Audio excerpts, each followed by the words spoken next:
ಕರ್ತನಲ್ಲಿ ಪ್ರೀತಿ ಅಂತ ಸಹೋದರ ಸಹೋದರಿಯರೇ, ಈ ಒಂದು ಫ್ರೀ ಬೈಬಲ್ ಸ್ಟಡಿಗೆ ನಿಮ್ಮೆಲ್ಲರನ್ನೂ ಸ್ವಾಗತ ಮಾಡೋರಾಗಿದ್ದೇವೆ. ದೇವರೊಂದು ಕರುಣೆ ಪ್ರೀತಿಗಳಿಂದ ನಾವೆಲ್ಲರೂ ಒಟ್ಟಾಗಿ ಸೇರಿ ಆತನ ವಾಕ್ಯಗಳ ಧ್ಯಾನ ಮಾಡೋಕ್ಕೆ ದೇವ್ರು ಕೊಟ್ಟಂಥ ಒಂದು ಕೃಪೆಗಾಗಿ ದೇವರಿಗೆ ಸ್ತೋತ್ರಗಳಾಗನ. ಇವತ್ತು ನಮ್ಮ ಒಂದು ಜೀಸಸ್ ಲವ್ಸ್ ಮಿನಿಸ್ಟ್ರಿಯ ಒಂದು ಬೈಬಲ್ ಸ್ಟಡಿಯಲ್ಲಿ ಇದು ಪ್ರಾಬಲಿ 5ನೇ ಕ್ಲಾಸು, ಇಂಪಾರ್ಟೆಂಟ್ ಕ್ಲಾಸ್ ಆಗಿರ್ತದೆ. ಅಂದರೆ ದಯವಿಟ್ಟು ಈ ಕ್ಲಾಸ್ ಆಗಿದ ನಂತರ ಕ್ಲೀಸ್ತು ಯೂಟ್ಯೂಬ್ ಲಿಂಕ್ ನಿಮ್ಗೆ ಕಳಿಸ್ಕೊಡ್ತೀರಿ. ಆ ಯೂಟ್ಯೂಬ್ ಚಾನಲ್ಗೆ ಸಬ್ಸ್ಕ್ರೈಬ್ ಮಾಡಿ.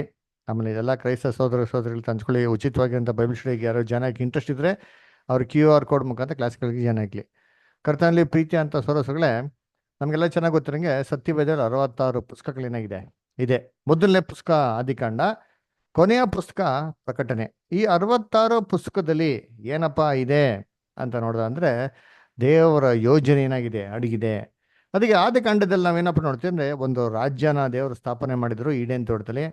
ಆ ರಾಜ್ಯ ಯಾವ ರೀತಿ ನಾಶ ಆಗೋಯ್ತು, ಆದಾಮ ರಾಜ್ಯನ ಯಾವ ರೀತಿ ಕಳ್ಕೊಂಡಂತ ನಮ್ಗೆ ಸತ್ಯವೇದದಲ್ಲಿ ಕೊಟ್ಟಿದೆ. ಆದರೆ ಅದೇ ರಾಜ್ಯವನ್ನು ತಿರುಗಿ ಕ್ರಿಸ್ತನ 2ನೇ ಬರುವಿಕೆಯಲ್ಲಿ ಯಾವ ರೀತಿ ಲೋಕ ಜನಗಳಿಗೆಲ್ಲ ದೇವರು ತಿರುಗಿ ಕೊಡ್ತಾರೆ ಅಂತ ಅಂದ್ಬಿಟ್ಟು ನಮ್ಗೇನಾಗಿದೆ ಪ್ರಕಟಣೆ ಪುಸ್ತಕದಲ್ಲಿ ನಮ್ಗೇನಾಗಿದೆ ಡೀಟೇಲ್ಸ್ ಕೊಟ್ಟಿದೆ. ಅಂದರೆ ಇವೆರಡೂ ಪುಸ್ತಕಗಳ ನಡುವೆ ಏನಪ್ಪಾ ಇದೆ ಅಂತಂದ್ರೆ ದೇವ್ರ ಯೋಜನೆ ಏನಾಗಿದೆ ಅಡಗಿದೆ. ಮನುಷ್ಯನಿಗೆ ಮಾಡಿರೋಂಥ ದೇವ್ರ ಯೋಜನೆ ಏನಪ್ಪಾ ಅಂತ ಅಡಗಿದೆ. ಅದಕ್ಕೆ ಆದಾಮ್ ಪಾಪ ಮಾಡಿದ ನಂತರ ದೇವ್ರು ಏನಪ್ಪ ಮಾಡ್ತಾರೆ ಅಂದ್ರೆ, ಆದಾಮ್ ಮತ್ತೆ ಏವಣ್ಣ ಈಡೇನ್ ತೋಟದಿನ ಹೊರಗಡೆ ಏನ್ ಮಾಡ್ತಾರೆ, ಕಳಿಸ್ಬಿಡ್ತಾರೆ. ಅಪರಿಪೂರ್ಣವಾಗಿಂತ ಭೂಮಿಗೆ ಅಟ್ಟುಬಿಡ್ತಾರೆ. ನಿನ್ ನಿಮಿತ್ತವಾಗಿ ಏನ್ರೆ ಭೂಮಿ ಶಪಿಸಲ್ಪಟ್ಟಿದೆ, ನೀನು ಜೀವಮಾನವೆಲ್ಲ ನೀನು ಕಷ್ಟಪಟ್ಟು ಬೆವರು ಸುರಿಸಿ ನೀನು ಏನ್ ಮಾಡಿ ಹುಟ್ಟು ಒಳ್ಳಿನ ತಿನ್ನಬೇಕು ಅಂತ ಏನ್ ಮಾಡ್ತಾರೆ, ದೇವರು ಶಾಪ ಕೊಟ್ಬಿಟ್ಟು ಅವನ ಈಡೇನ್ ತೋಟಕ್ಕೆ ಹೊರಗಡೆ ಕಳಿಸ್ಬಿಡ್ತಾ ಹೊಣಿತೀನಿ. ಓದನ ಆದಿಕಾಂಡ 3ನೇ ಅಧ್ಯಾಯ 17ನೇ ವಾಕ್ಯ, ಜೆನೆಸಿಸ್ 3:17 ನೋಡ್ರಿ ಯಾರಾದ್ರ. ಮತ್ತು ಪುರುಷನಿಗೆ ತಿನ್ನಬಾರದೆಂದು ನಾನು ನಿನಗೆ ಆಜ್ಞಾಪಿಸಿದ ಮರದ ಫಲವನ್ನು ನೀನು ಹೆಂಡತಿಯ ಮಾತು ಕೇಳಿ ತಿಂದ ಕಾರಣ ನಿನ್ನ ನಿಮಿತ್ತ ಭೂಮಿಗೆ ಶಾಪ ಬಂತು. ನಿನ್ನ ಜೀವಮಾನವೆಲ್ಲ ದುಡಿದು ಭೂಮಿಯ ಹುಟ್ಟುವಳಿಯನ್ನು ತಿನ್ನಬೇಕು. Very good. ನೋಡ್ರ, ಜೀವವೆಲ್ಲ ಬೆವರು ಸುರಿಸಿ ಭೂಮಿ ಹುಟ್ಟುವಳಿಯನ್ನು ತಿನ್ನಬೇಕು ಅಂತ ಹೇಳ್ತಾರೆ. ಅದರಿಂದ ದೇವರು ಆ ಒಂದು ಆದಾಮ್ ಮತ್ತೆ ಅವಳನ್ನ ಭೂಮಿಯಿಂದ ಈಡೇನ್ ತೋಟ ಹೊರಗಡೆ ಕಳಿಸ್ಬಿಡ್ತಾರೆ. ನೋಡಿ, ಈಡೇನ್ ತೋಟದಿಂದ ಹೊರಗಡೆ ಕಳಿಸ್ಬೇಕಾದ್ರೆ ಅವ್ರ ಮೇಲೆ ಶಾಪನ ವಿಧಿಸ್ತಾರೆ. ಆದ್ರೆ ಶಾಪ ವಿಧಿಸೋದಕ್ಕಿಂತ ಮುಂಚೆ ದೇವರು ಅವ್ರಿಗೆ ಏನ್ ಮಾಡ್ತಾರೆ, ಒಂದು ವಾಗ್ದಾನ ಕೊಡ್ತಾರೆ. ಏನಪ್ಪ ವಾಗ್ದಾನ ಅಂದ್ರೆ, ನಿನಗೂ ಏನ್ರಿ ಸ್ತ್ರೀಯ ಸಂತಾನಕ್ಕೂ ಹಗೆತನಾಗಿರುವಿಕೆ ಮಾಡುವೇನೋ. ಈ ಸ್ತ್ರೀ ಸಂತತಿಯನ್ನು ಬಂದು ಏನ್ ಮಾಡ್ತಾರೆ, ನಿನ್ನ ತಲೆಯನ್ನು ಜಜ್ಜುವುದು, ನೀರು ಹಿಂಡಿಯನ್ನು ಕಚ್ಚುವಿ ಅಂತಂದ್ಬಿಟ್ಟು ದೇವರು ಒಂದು ವಾಗ್ದಾನ ಮಾಡಿ ಕಳಿಸ್ತಾರೆ. ನೋಡ್ತೀನಿ ಎಲ್ಲಿದೆ ಅಂದ್ರೆ ಆದಿಕಾಂಡ 3:15 ಓದೋಣ. ಜೆನೆಸಿಸ್ 3:15 ಓದ್ರಿ ಯಾರಾದ್ರ. ಸುವರ್ಣ ಸ್ಟಾರ್, ವಿಕ್ರಮ್ ಬದರ್.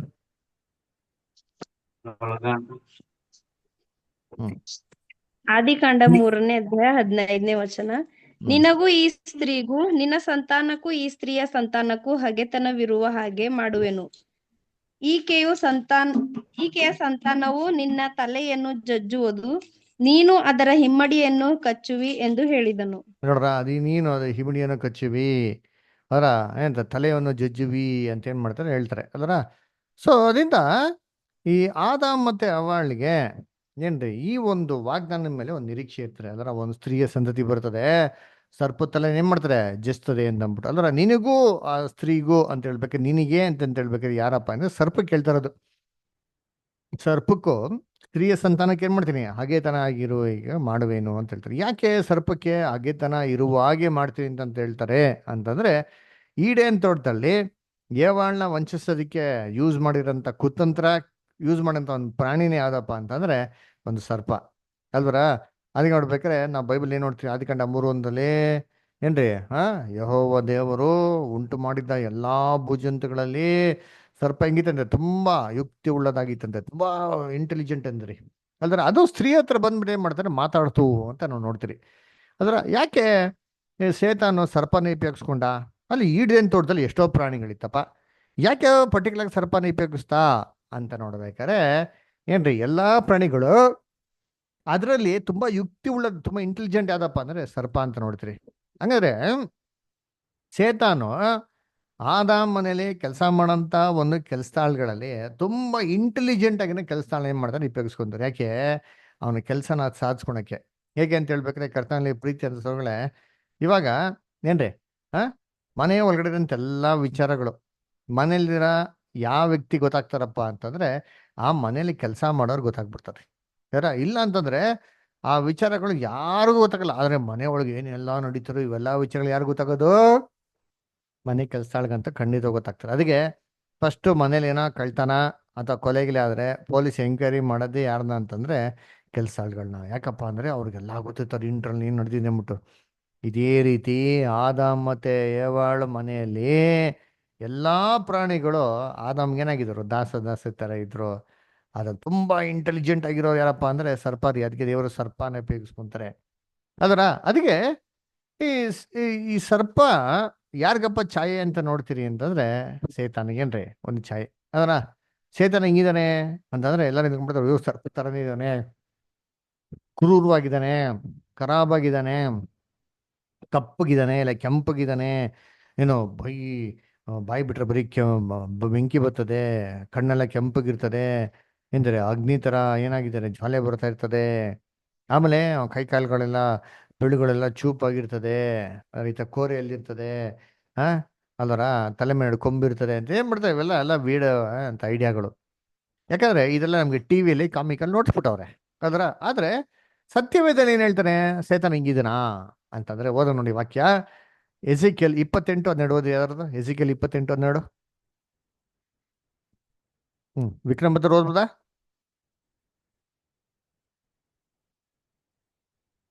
ಓದೇನ್ ಬ್ರದರ್? ಹ್ಮ್.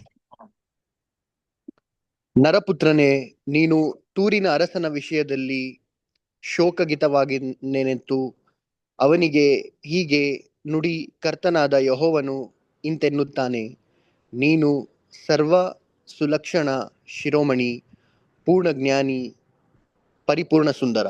Very good. ಅಂದ್ರೆ ನೋಡ್ಬೇಕಾದ್ರೆ ಇಲ್ಲಿ ಏನ್ ಹೇಳ್ತಾರೆ? ತೂರಿನ ಅರಸನ ವಿಷಯವಾಗಿ ಶೋಕ ಗೀತೆ ಇತ್ತು. ನೀನು ಏನ್ ಹೇಳ್ತಾರೆ? ನೀನು ಸರ್ವ ಸುಲಕ್ಷಣ ಶಿರೋಮಣಿ, ಪೂರ್ಣ ಜ್ಞಾನಿ, ಪರಿಪೂರ್ಣ ಸುಂದರ ಅಂತ ಹೇಳ್ತಾರೆ. ಇವು ಯಾರಿಗೆ ಹೇಳೋದು ಅಂದ್ರೆ ಅಲ್ಲಿ ಏನ್ ಕೊಟ್ಟಿದ್ದಾರೆ? ತೂರಿನ ಅರಸನ ವಿಷಯವಾಗಿ ಶೋಕಗಿತ್ತು ಅಂತ. ಅಲ್ಲಪ್ಪ, ಇದು ತೂರಿನ ವಿಷಯವಾಗಿ ಹೇಳ್ತಾರಲ್ಲ ಬದ, ತೂರಿನ ಅರಸನ ಬಗ್ಗೆ ನೀವ್ ಹೆಂಗೆ ಲೂಸಿಫರ್ಗೆ ಅಂತ ಹೇಳ್ತೀರಾ ಅಂತ ಹೇಳಿದ್ರೆ ಆ ವಾಕ್ಯ ನಂಗೆ ಮುಂದಕ್ಕೆ ಓದಿದ್ರೆ ಏನ್ ಹೇಳ್ತಾರೆ? ದೇವರ ಉದ್ಯಾನವನವಾಗಿರಂತ ಏದೇನಲ್ಲಿ ನಿದ್ದಿ ಅಂತ ಹೇಳ್ತಾರೆ.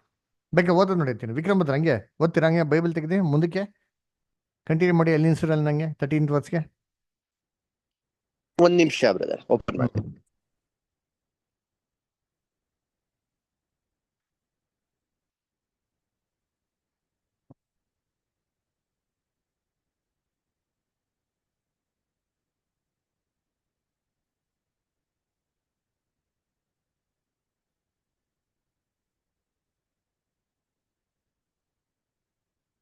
ಓಪನ್ ಮಾಡ್ತಾ ಇದ್ದೀನಿ ಬ್ರದರ್, ಒಂದ್ ನಿಮಿಷ. Okay okay.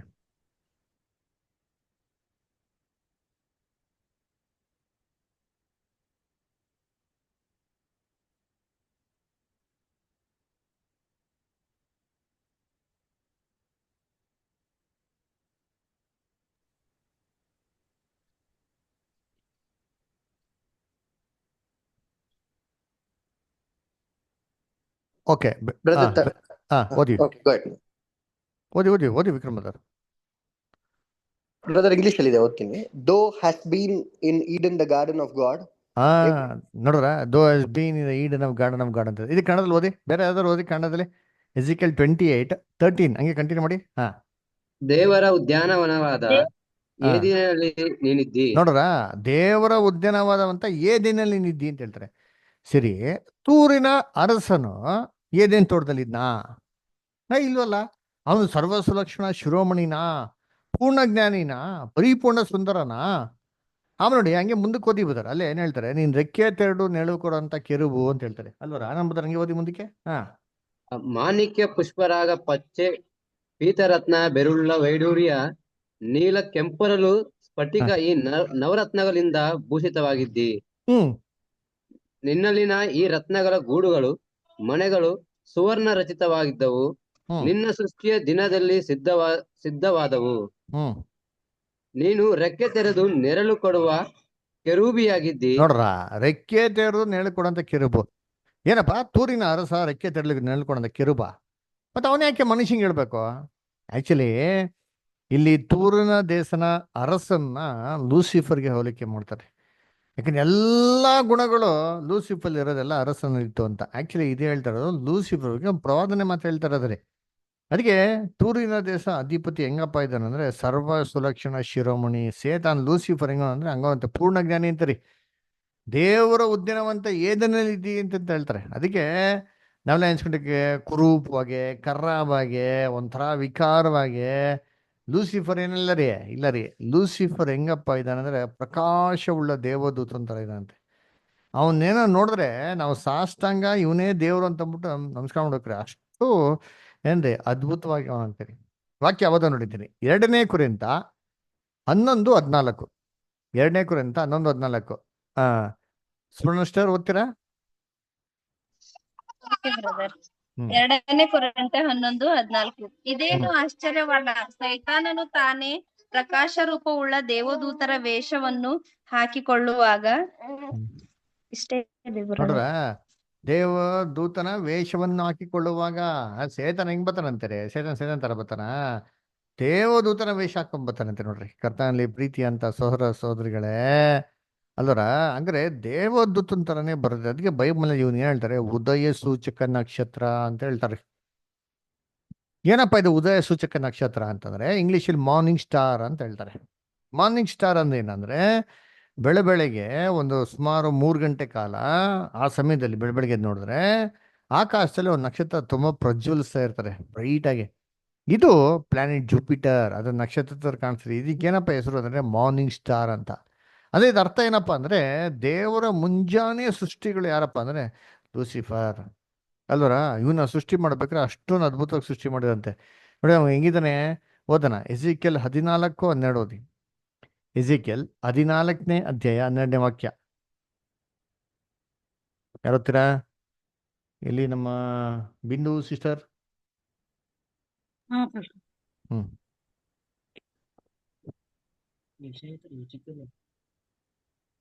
ಯಾವತ್ ಪಾಸ್ಟರ್? ಸಿಸ್ಟರ್ ಐಜಯ 14:12. ಹಾ ಇಲ್ಲೇ.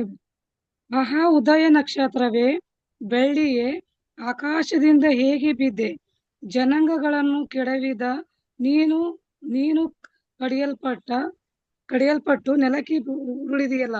ನೋಡ್ರ, ಏ ವಾ ಆಹಾ ಉದಯ ನಕ್ಷತ್ರವೇ ಬೆಳ್ಳಿಯೇ. ಸೊ ಲೂಸಿಫರ್ಗೆ ಏನಪ್ಪ ಅಂದ್ರೆ ಉದಯ ನಕ್ಷತ್ರ ಅಂತೆ. ಸರಿ, ಬೈಬಲ್ ಇವ್ನು ಒಬ್ಬನೇ ಉದಯ ನಕ್ಷತ್ರ ಅಂದ್ರೆ ಇಲ್ಲ ರೀ, ಇನ್ನೊಬ್ರು ಇದ್ದಾರೆ. ಯಾರಪ್ಪ ಅಂದ್ರೆ ನಮ್ಮ ರಕ್ಷಕನಂತ ಯೇಸು ಕ್ರಿಸ್ತನ್ ಕೂಡ ಬೈಬಲ್ ಅಲ್ಲಿ ಉದಯ ನಕ್ಷತ್ರ ಅಂತ ಹೇಳ್ತಾರೆ. ಎಲ್ಲಿ ಕೊಟ್ಟಿದ್ದಾರೆ? ಪ್ರಕಟಣೆ 22:16. ಪ್ರಕಟಣೆ 22ನೇ ಅಧ್ಯಾಯ 16ನೇ ವಾಕ್ಯ ನೋಡ್ರಿ ಅಂತೀರಿ.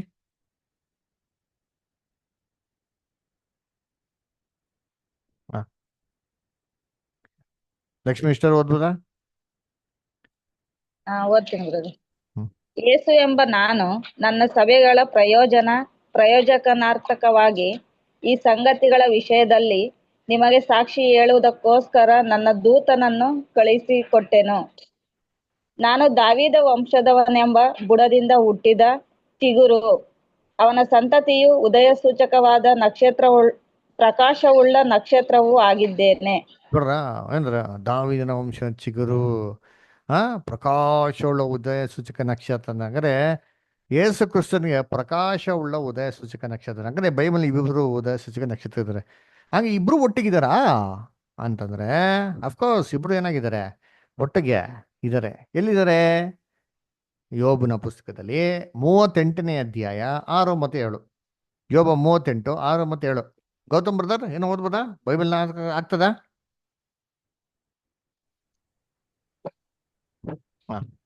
ಓದ್ರಿ. ಬೈಬಲ್ ಇಲ್ಲ. ಹೌದರಾ? ಸರಿ, ಓಕೆ. ಬೇರೆ ಯಾವ್ದಾರ? ನವೀನ್ ಬ್ರದರ್, ಸುವರ್ಣಾಸ್ಟರ್, Vikram brother, Anand brother.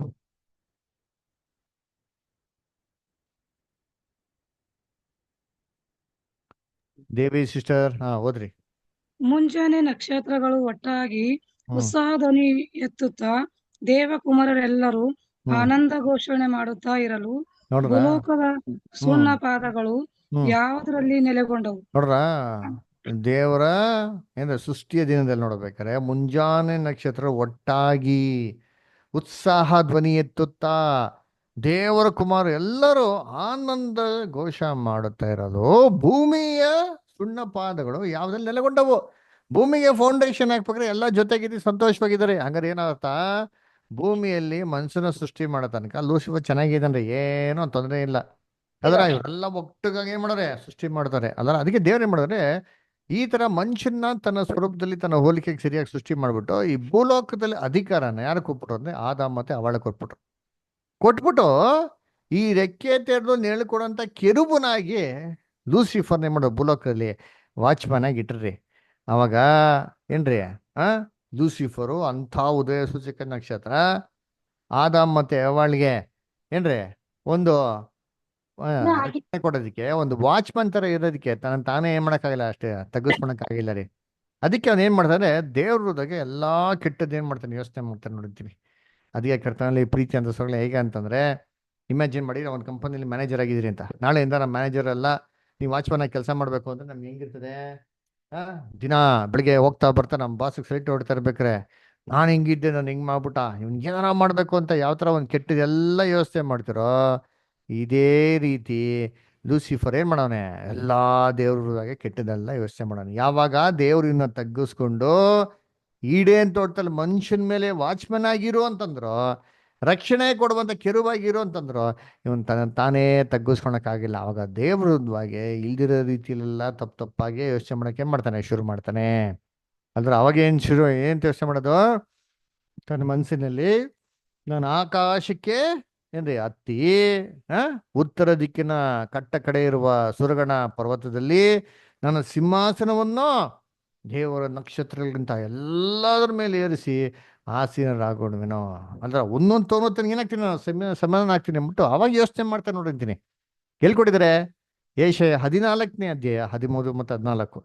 ಐಸಾ 14 chapter 13 and 14 ಹೋದ್ರಿ ಸೋದರಿಗಳು ಯಾರು ಓದ್ತೀರಾ? ನೀನು ನಿನ್ನ ಮನಸ್ಸಿನಲ್ಲಿ, ನಾನು ಆಕಾಶಕ್ಕೆ ಹತ್ತಿ ಉತ್ತರ ದಿಕ್ಕಿನ ಕಟ್ಟ ಕಡೆ ಇರುವ ಸುರಗನ ಪರ್ವತದಲ್ಲಿ ನಿನ್ನ ಸಿಂಹಾಸನವನ್ನು ದೇವರ ನಕ್ಷತ್ರಗಳಿಗಿಂತ ಮೇಲೆ ಏರಿಸಿ ಆಸೀನನಾಗುವೆನು. ಉನ್ನತ ಮೇಘಮಂಡಲದ ಮೇಲೆ ಏರಿ ಉನ್ನತೋನ್ನತನಿಗೆ ಸರಿ ಸಮಾನವಾಗುವೆನು ಅಂದುಕೊಂಡಿದೆಯಲ್ಲ. ನೋಡ್ರ, ಅಂದುಕೊಂಡಿದ್ಯಲ್ಲ ಅಂತ ಈ ತರ ಮನ್ಸಲ್ಲಿ ಯಾವಾಗ ಅವ್ನು ಥಿಂಕ್ ಮಾಡ್ತಾನೋ ಏನ್ರಿ, ಅವಾಗ ಏನಾದ ಅಂದ್ರೆ ಮನ್ಸಿನಲ್ಲಿ ಲೂಸಿಫರ್ ಇದೊಂದು ಸೇತನ ಆಗ್ತಾನೆ. ಇದನ್ನ ಮನ್ಸಲ್ಲಿ ಯೋಚನೆ ಮಾಡಿ ಏನ್ ಮಾಡ್ತಾನೆ, ಹೇಗಾರ ಮಾಡಿ ಭೂಲೋಕದಲ್ಲಿ ಏವಾಳ ಮತ್ತೆ ಆದಾಮನ ನನ್ನ ಕಡೆ ಮಾಡ್ಕೊಂಡ್ಬಿಟ್ರೆ ಇವ್ರ ಬದಲಾಗಿ ಭೂಲೋಕದಲ್ಲಿ ನಾನೇನಾಗ್ಬೋದು, ರಾಜನ್ ತರ ಆಗಿರ್ಬೋದು, ನಾನೇ ಆಗಿರೋ ಭೂಲೋಕದಲ್ಲಿ ರಾಣಿ ತರ ಇರ್ಬೋದು ಅಂತ ಇನ್ನೊಂದು ಡಿಸಿಷನ್ ಮಾಡ್ತಾನೆ. ಅವಾಗ ಹೇಗೆ ಈ ತರ ಮನ್ಸಿನಲ್ಲಿ ಏನ್ ಮಾಡ್ತಾನೆ, ಹೆಂಗಾರ ಮಾರಿ ಆವಳನ್ನ ವಂಚಿಸ್ಬೇಕು ಅಂತ ಪ್ಲಾನ್ ಮಾಡ್ತಾನೆ. ಹೆಂಗ್ ವಂಚಿಸ್ತಾನೆ ಅಂತಂದ್ರೆ, ದೇವ್ರು ಹೇಳ್ತಲ್ಲ ಈಡೇಂದ್ರದಲ್ಲಿ ಎಲ್ಲ ಹಣ್ಣನ್ನ ತಿನ್ನೋ, ಒಂದೇ ಹಣ್ಣನ್ನ ಏನ್ ಮಾಡಕೋ ತಿನ್ನೋಕ್ ಹೋಗ್ಬೇಡ ಅಂತ. ತಿನ್ಮಾಡ ಅಂತ ಹಣ್ಣನ್ನ ತಿನ್ನೋ ರೀತಿಯಲ್ಲಿ ಮೋಟಿವೇಟ್ ಮಾಡ್ತಾನೆ. ಹಿಂಗೆ ಬೈಬಲ್ ಹೆಂಗ್ ಕೊಡಿದ್ರೆ, ಸರ್ಪ ಬಂದು ಏಳತ್ತ ಮಾತಾಡ್ತು ಅಂತ. ಸರ್ಪ ಬಂದು ಏಳತ್ತ ಮಾತಾಡ್ತದ ಅಂದ್ರೆ ಇಲ್ಲ ರೀ, ಸರ್ಪ ಬಂದು ಮಾತಾಡ್ದ. ಆದ್ರೆ ಸರ್ಪ ಮಾಡಂತ ಎಲ್ಲಾ ಕೆಲ್ಸಗಳು ಏವಾಳಿಗೆ ಮಾತಿನ ರೀತಿಯಲ್ಲಿ ಇತ್ತು. ಹೇಗೆ ಸೇತನ ಏನ್ ಮಾಡ್ತಾನೆ, ಸರ್ಪನ ಹಣ್ಣು ತಿನ್ನೋ ರೀತಿಯಲ್ಲಿ ಮಾಡಿತಾನೆ. ಇದನ್ನ ನೋಡ್ಬಿಟ್ಟು ಏವಾಳ ಮನ್ಸಲ್ಲಿ ಒಂದು ಪ್ರಶ್ನೆ ಉದ್ಭವ ಆಗಿರ್ತದೆ ಅಲ್ವರ, ಏನು, ಅಯ್ಯೋ ದೇವ್ರು ಹೇಳ್ದಲ್ಲ ಹಣ್ಣ ತಿನ್ಬೇಡ, ಹಣ್ಣ ತಿನ್ನ ನೀನು ಸಾಯ್ತೀಯ ಅಂತ ಹೇಳೋದಲ್ಲ, ಆದ್ರೆ ಈ ಸರ್ಪ ಏನಾಗಿದೆ ತಿನ್ಬಿಟ್ಟು ತಿನ್ ಬದುಕೆ ಇದೆಯಲ್ಲ ಅಂತಂದ್ಬಿಟ್ಟು ಏವಾಳ ಮನ್ಸಲ್ಲಿ ಏನಾಗ್ತಾನೆ ಒಂದು ಪ್ರಶ್ನೆ ಒಂದೊಂದು ಬಂದಿರ್ತಾವ ನೋಡ್ತೀನಿ.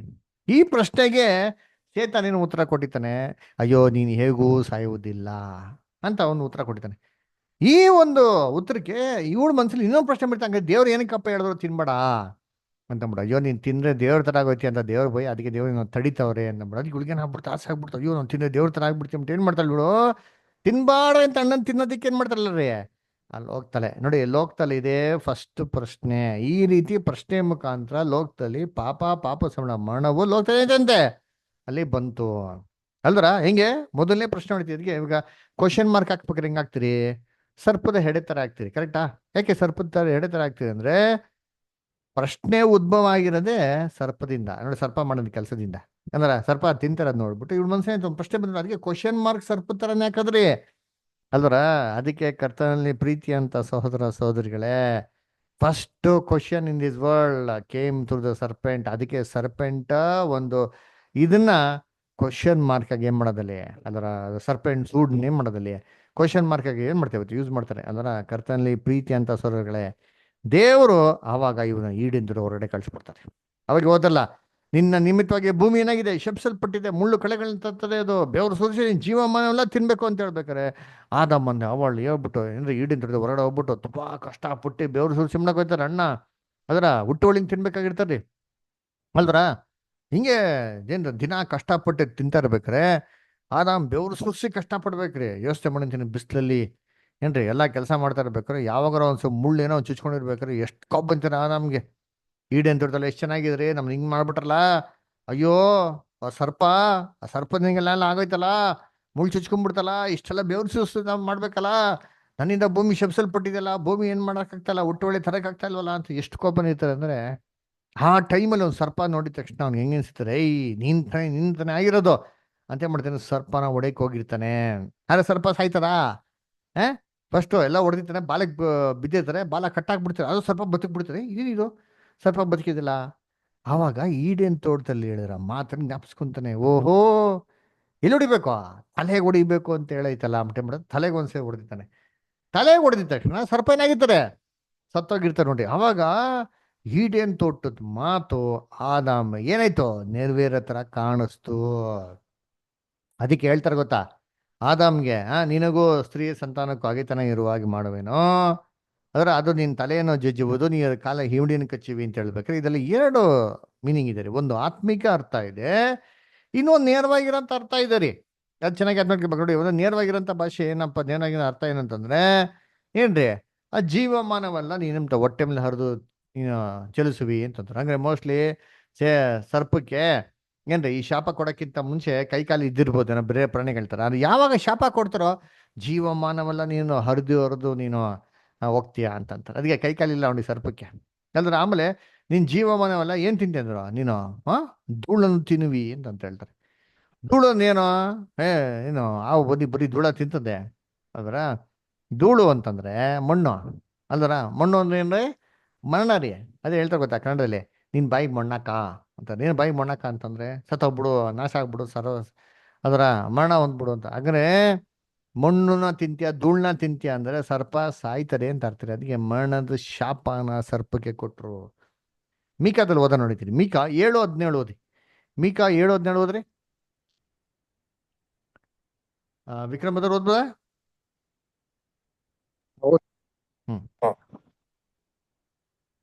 ಹಾವಿನಂತೆ ಧೂಳನ್ನು ನೆಕ್ಕುವರು. ನೋಡ್ರ, ಹಾವಿನಂತೆ ಧೂಳನ್ನು ನೆಕ್ಕುವರು.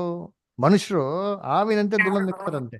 ಏನ್ ಧೂಳ ನೆಕ್ಕೋದು, ಮಣ್ಣು ತಿಂತೆ ಗೊತ್ತಾ, ಆತರ ಮಣ್ಣು ತಿನ್ನ ಇದು ಸಾಹಿತ್ಯ ಅಂತ ಅರ್ಥ ರೀ. ಇದು ನೇರವಾಗಿರೋ ಅರ್ಥ ರೀ. ಹಾವು ಫಸ್ಟ್ ನಡ್ಕೊಂಡು ತಿರ್ಗಾಡ್ತಾ ಇದ್ದಾನ, ಅದೇ ಹೊಟ್ಟೆ ಮೇಲೆ ತೆವಿಯ ರೀತಿಲಿ ಮಾಡ್ಬಿಟ್ರು, ಆಮೇಲೆ ಏನು ಮಣ್ಣು ತಿನ್ನೋ ರೀತಿಲಿ ಮಾಡ್ಬಿಟ್ರು, ಸಾವಿದೆ ಅಂತ ಅರ್ಥ. ಇದು ಏನ್ರೆ ನೇರವಾಗಿರೋ ಅರ್ಥ ಅಲ್ವರ. ಆಮೇಲೆ ಆತ್ಮಿಕ ಅರ್ಥ ಏನಪ್ಪಾ ಅಂತಂದ್ರೆ, ಸೇತಾನು ಸರ್ಪನ ಉಪಯೋಗಿಸ್ಕೊಂತಾನೆ. ಯಾರನ್ನ ಯಾಮಾರ್ಸಕ್ಕೆ, ಅವಳನ್ನ ಉಪಯೋಗಿಸ. ಅದಕ್ಕೆ ಅವತ್ತಿಂದ ಸೇತಾನ್ದು ಟ್ರೇಡ್ ಮಾರ್ಕ್ ಯಾವುದು ಅಂದ್ರೆ ಸರ್ಪ. ಅದಕ್ಕೆ ಪ್ರಕಟಣೆ ಓದ್ಬೇಕಾದ್ರೆ ಪುರಾತನ ಸರ್ಪನಾಗಿರೋಂಥ ಸೇತಾನು ಹಿಡಿದು 1000 ವರ್ಷ ಬಂದಲ್ಲಿ ಇಟ್ರು ಅಂತ ಹೇಳೋದು ಅಲ್ವರ.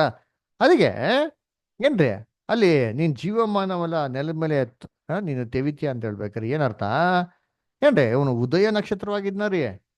ಯಾವಾಗ ದೇವರು ಇವರಿಗೆ ಶಾಪ ಕೊಡ್ತಾರೋ ಆ ಒಂದು ಉನ್ನತವಾಗಿರೋಂಥ ಏನ್ರಿ ನಕ್ಷತ್ರ ಮಂಡಲಿ ಅಂತ ಎಲ್ಲಾ ಉನ್ನತ ಉದಯ ಸೂಚನ ನಕ್ಷತ್ರಗಳಲ್ಲಿ ಸೇತಾನ್ ಕೆಳಗಡೆ ಬಿದ್ದೋಗ್ತಾನೆ.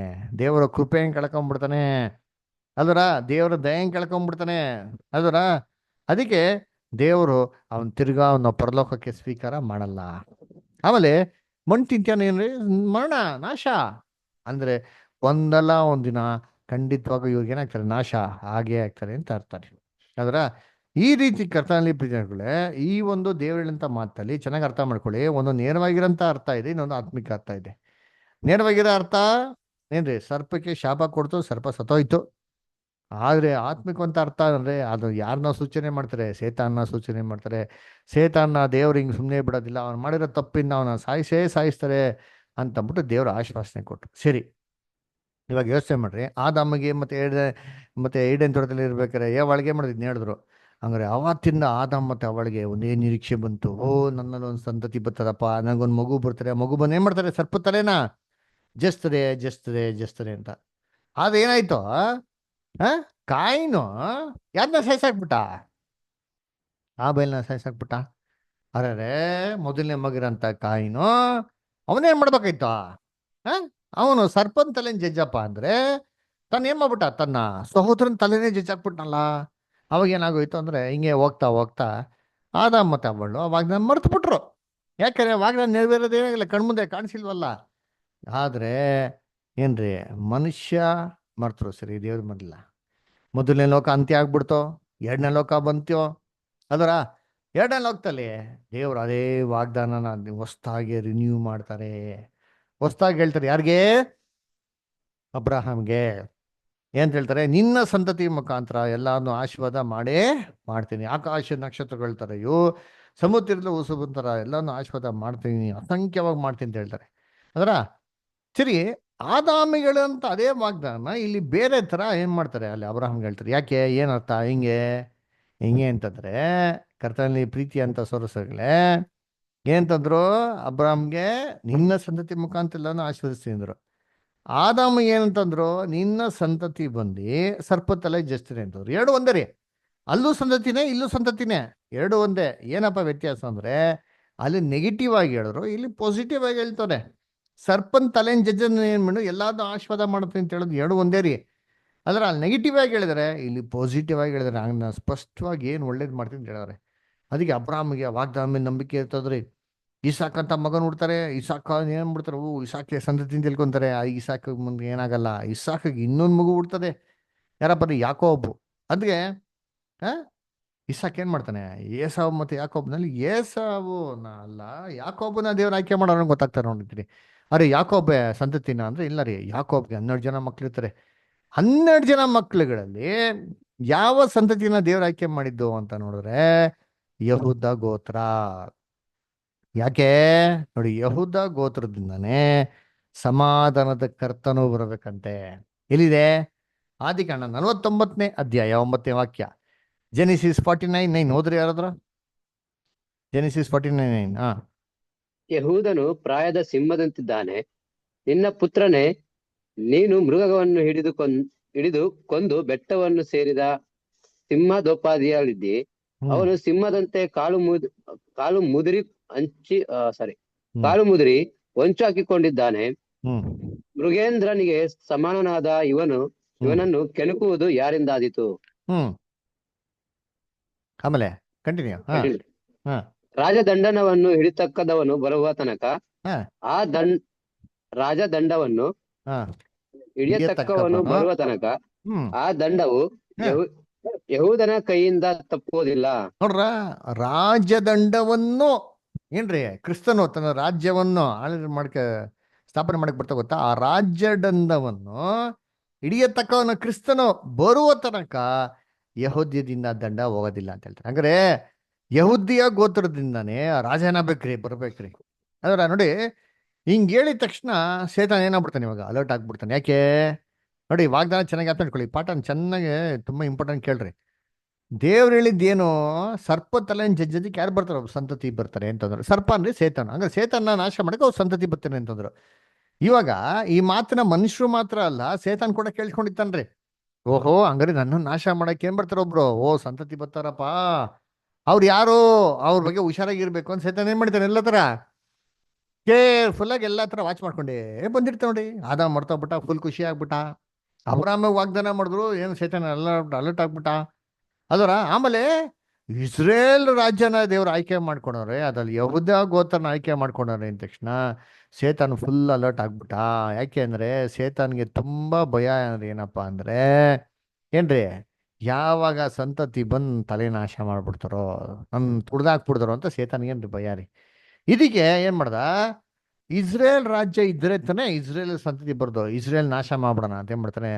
ಇಸ್ರೇಲ್ ನಾಶ ಮಾಡ್ತಾನೆ, ಪ್ರಯತ್ನ ಮಾಡ್ತಾನೆ, ಗೊಂಡ್ಗುಟ್ಟ ತರ ಮಾಡ್ತಾನೆ, ವಿಗ್ರಹ ಆರಾಧನೆ ಮಾಡ್ತಾನೆ, ಶತ್ರುಗಳೆಲ್ಲ ಇಸ್ರೇಲ್ನ ಅಟ್ಯಾಕ್ ಮಾಡೋ ತರ ಮಾಡ್ತಾರೆ, ಇಸ್ರೇಲ್ ಸೆರೆಗೆ ಹೋಗ್ಬಿಡ್ತಾರೆ. ಅದರ ಇಸ್ರೇಲ್ ರಾಜ್ಯನೇ ಡಿವೈಡ್ ಆಗ್ಬಿಡ್ತಾರ್ರಿ. ಆದ್ರೆ ದೇವರು ಇಸ್ರೇಲ್ನ ನಾಶ ಮಾಡಲಿಲ್ಲ. ಚೆನ್ನಾಗಿ ಅರ್ಥಾದ್ರೆ ಕ್ರಿಸ್ತನ ಹುಟ್ಬೇಕಾದ್ರೆ ಏನ್ ಮಾಡ್ತಾರೆ ಅಲ್ಲಿ ಅಲ್ಲಿ ದೇವರು ಮರಿಯಾಳನ್ನ ಆಯ್ಕೆ ಮಾಡ್ತಾರೆ, ಮರಿಯಾಳ್ಗೆ ಹೇಳ್ತಾರೆ. ಅವಾಗ ಸೈತಾನ ಏನಾಗ್ಬಿಡ್ತಾನೆ, ಅಲರ್ಟ್ ಆಗ್ಬಿಡ್ತಾನೆ. ಓಹೋ ನೋಡಪ್ಪ, ಇಲ್ಲಿ ಬರ್ತಾವ್ರೆ ದೇವ್ರ ಮಗನು, ದೇವ್ರ ಕುಮಾರನು, ಆ ಕೂಸು ಬಂದು ನನ್ನ ತಲೆ ಏನ್ ಮಾಡ್ತದೆ, ಜಸ್ತದೆ. ಅದಕ್ಕೆ ಏನ್ ಮಾಡೋಣ, ಕೂಸು ಹುಟ್ಟಕ್ಕೂ ಮುಂಚೆ ನಾಶ ಮಾಡ್ಬಿಟ್ರೆ ಬೆಟರ್ ಅಲ್ವಾ? ಅದಕ್ಕೆ ಏನ್ ಮಾಡ್ತಾನೆ ಅಂತಂದ್ರೆ, ಮರಿಯಾಳ ಗರ್ಭದಲ್ಲಿರ್ಬೇಕಾದ್ರೆ ಮರಿಯಾಳಿಗೆ ಕಲ್ಲು ಹೊಡೆದು ಸಾಯಿಸ್ಬಿಡೋಣ ವ್ಯವಿಚಾರಿ ಅಂತ ಹೇಳ್ಬಿಟ್ಟು ಅದ್ರ ಸೈತಾನ ಏನ್ರಿ ಪ್ಲಾನ್ ಮಾಡ್ತಾನೆ. ಸಕ್ಸಸ್ ಆಗ್ತದಾ? ಇಲ್ಲ. ಯಾಕಂದ್ರೆ ದೇವದೂತರು ಬಂದ್ಬಿಟ್ಟು ಏನ್ರಿ ಯೋಸೆಫ್ಗೆ ಕನ್ಸಲ್ ಮಾತಾಡ್ಬೇಕಾದ್ರೆ ಯೋಸೆಫ್ ಮರಿಯಾಳನ್ನ ಮದುವೆ ಮಾಡ್ಕೊಂಡ್ಬಿಡ್ತಾನೆ. ಅದರ ಅವಾಗ ಏನಾಯ್ತು ಅಂತಂದ್ರೆ ಏನ್ರಿ, ಆ ಕೂಸು ಕ್ರಿಸ್ತನ ಒಂದು ಇದರಲ್ಲಿ ಮರಿಯಾಳ ಗರ್ಭದಲ್ಲಿ ಹುಡ್ತಾರೆ. ಅದಕ್ಕೆ ಯೇಸು ಕ್ರಿಸ್ತ ಹೆಂಗ್ ಬಂದ್ರಂತೆ ಓದನ, Hebrews 2:16, ಇಬ್ರೇ ಪತ್ರಿಕೆ 2ನೇ ಅಧ್ಯಾಯ 16ನೇ ವಾಕ್ಯ. ಬಿಂದು ಸಿಸ್ಟರ್ ಓದ್ಬೋದಾ? ಓದ್ತೀನಿ. ಹ್ಮ್ ಆತನು ದೇವದೂತರನ್ನು ಹ್ಮ್ ಹಿಡಿದಿದ್ದನೆಂದು ಬರೆದಿಲ್ಲ, ಅಬ್ರಾಹ್ಮನ ಸಂತತಿಯನ್ನು ಕೈ ಹಿಡಿದಿದ್ದನಷ್ಟೇ. ನೋಡ್ರ, ಯೇಸು ಆಗ- ಕ್ರಿಸ್ತ ಹೆಂಗಂತೆ ಬಂದಿದ್ದ, ದೇವದೂತ ತರ ಬರ್ಲಿಲ್ಲ ರೀ, ಅಬ್ರಾಹ್ಮಿನ ಸಂತತಿಯಾಗಿ ಏನೋ ಭೂಲೋಕ್ತ ಬಂದಿದ್ರಿ ಅಂತೀರಿ ಅವರ. ಅಂದ್ರೆ ಸೈತಾನ ಅಲರ್ಟ್ ಆಗ್ಬಿಟ್ಟ, ಓಹೋ ನನ್ನ ನಾಶ ಮಾಡೋ ಸಂತತಿಲಿ ಬರ್ತೈತೆ.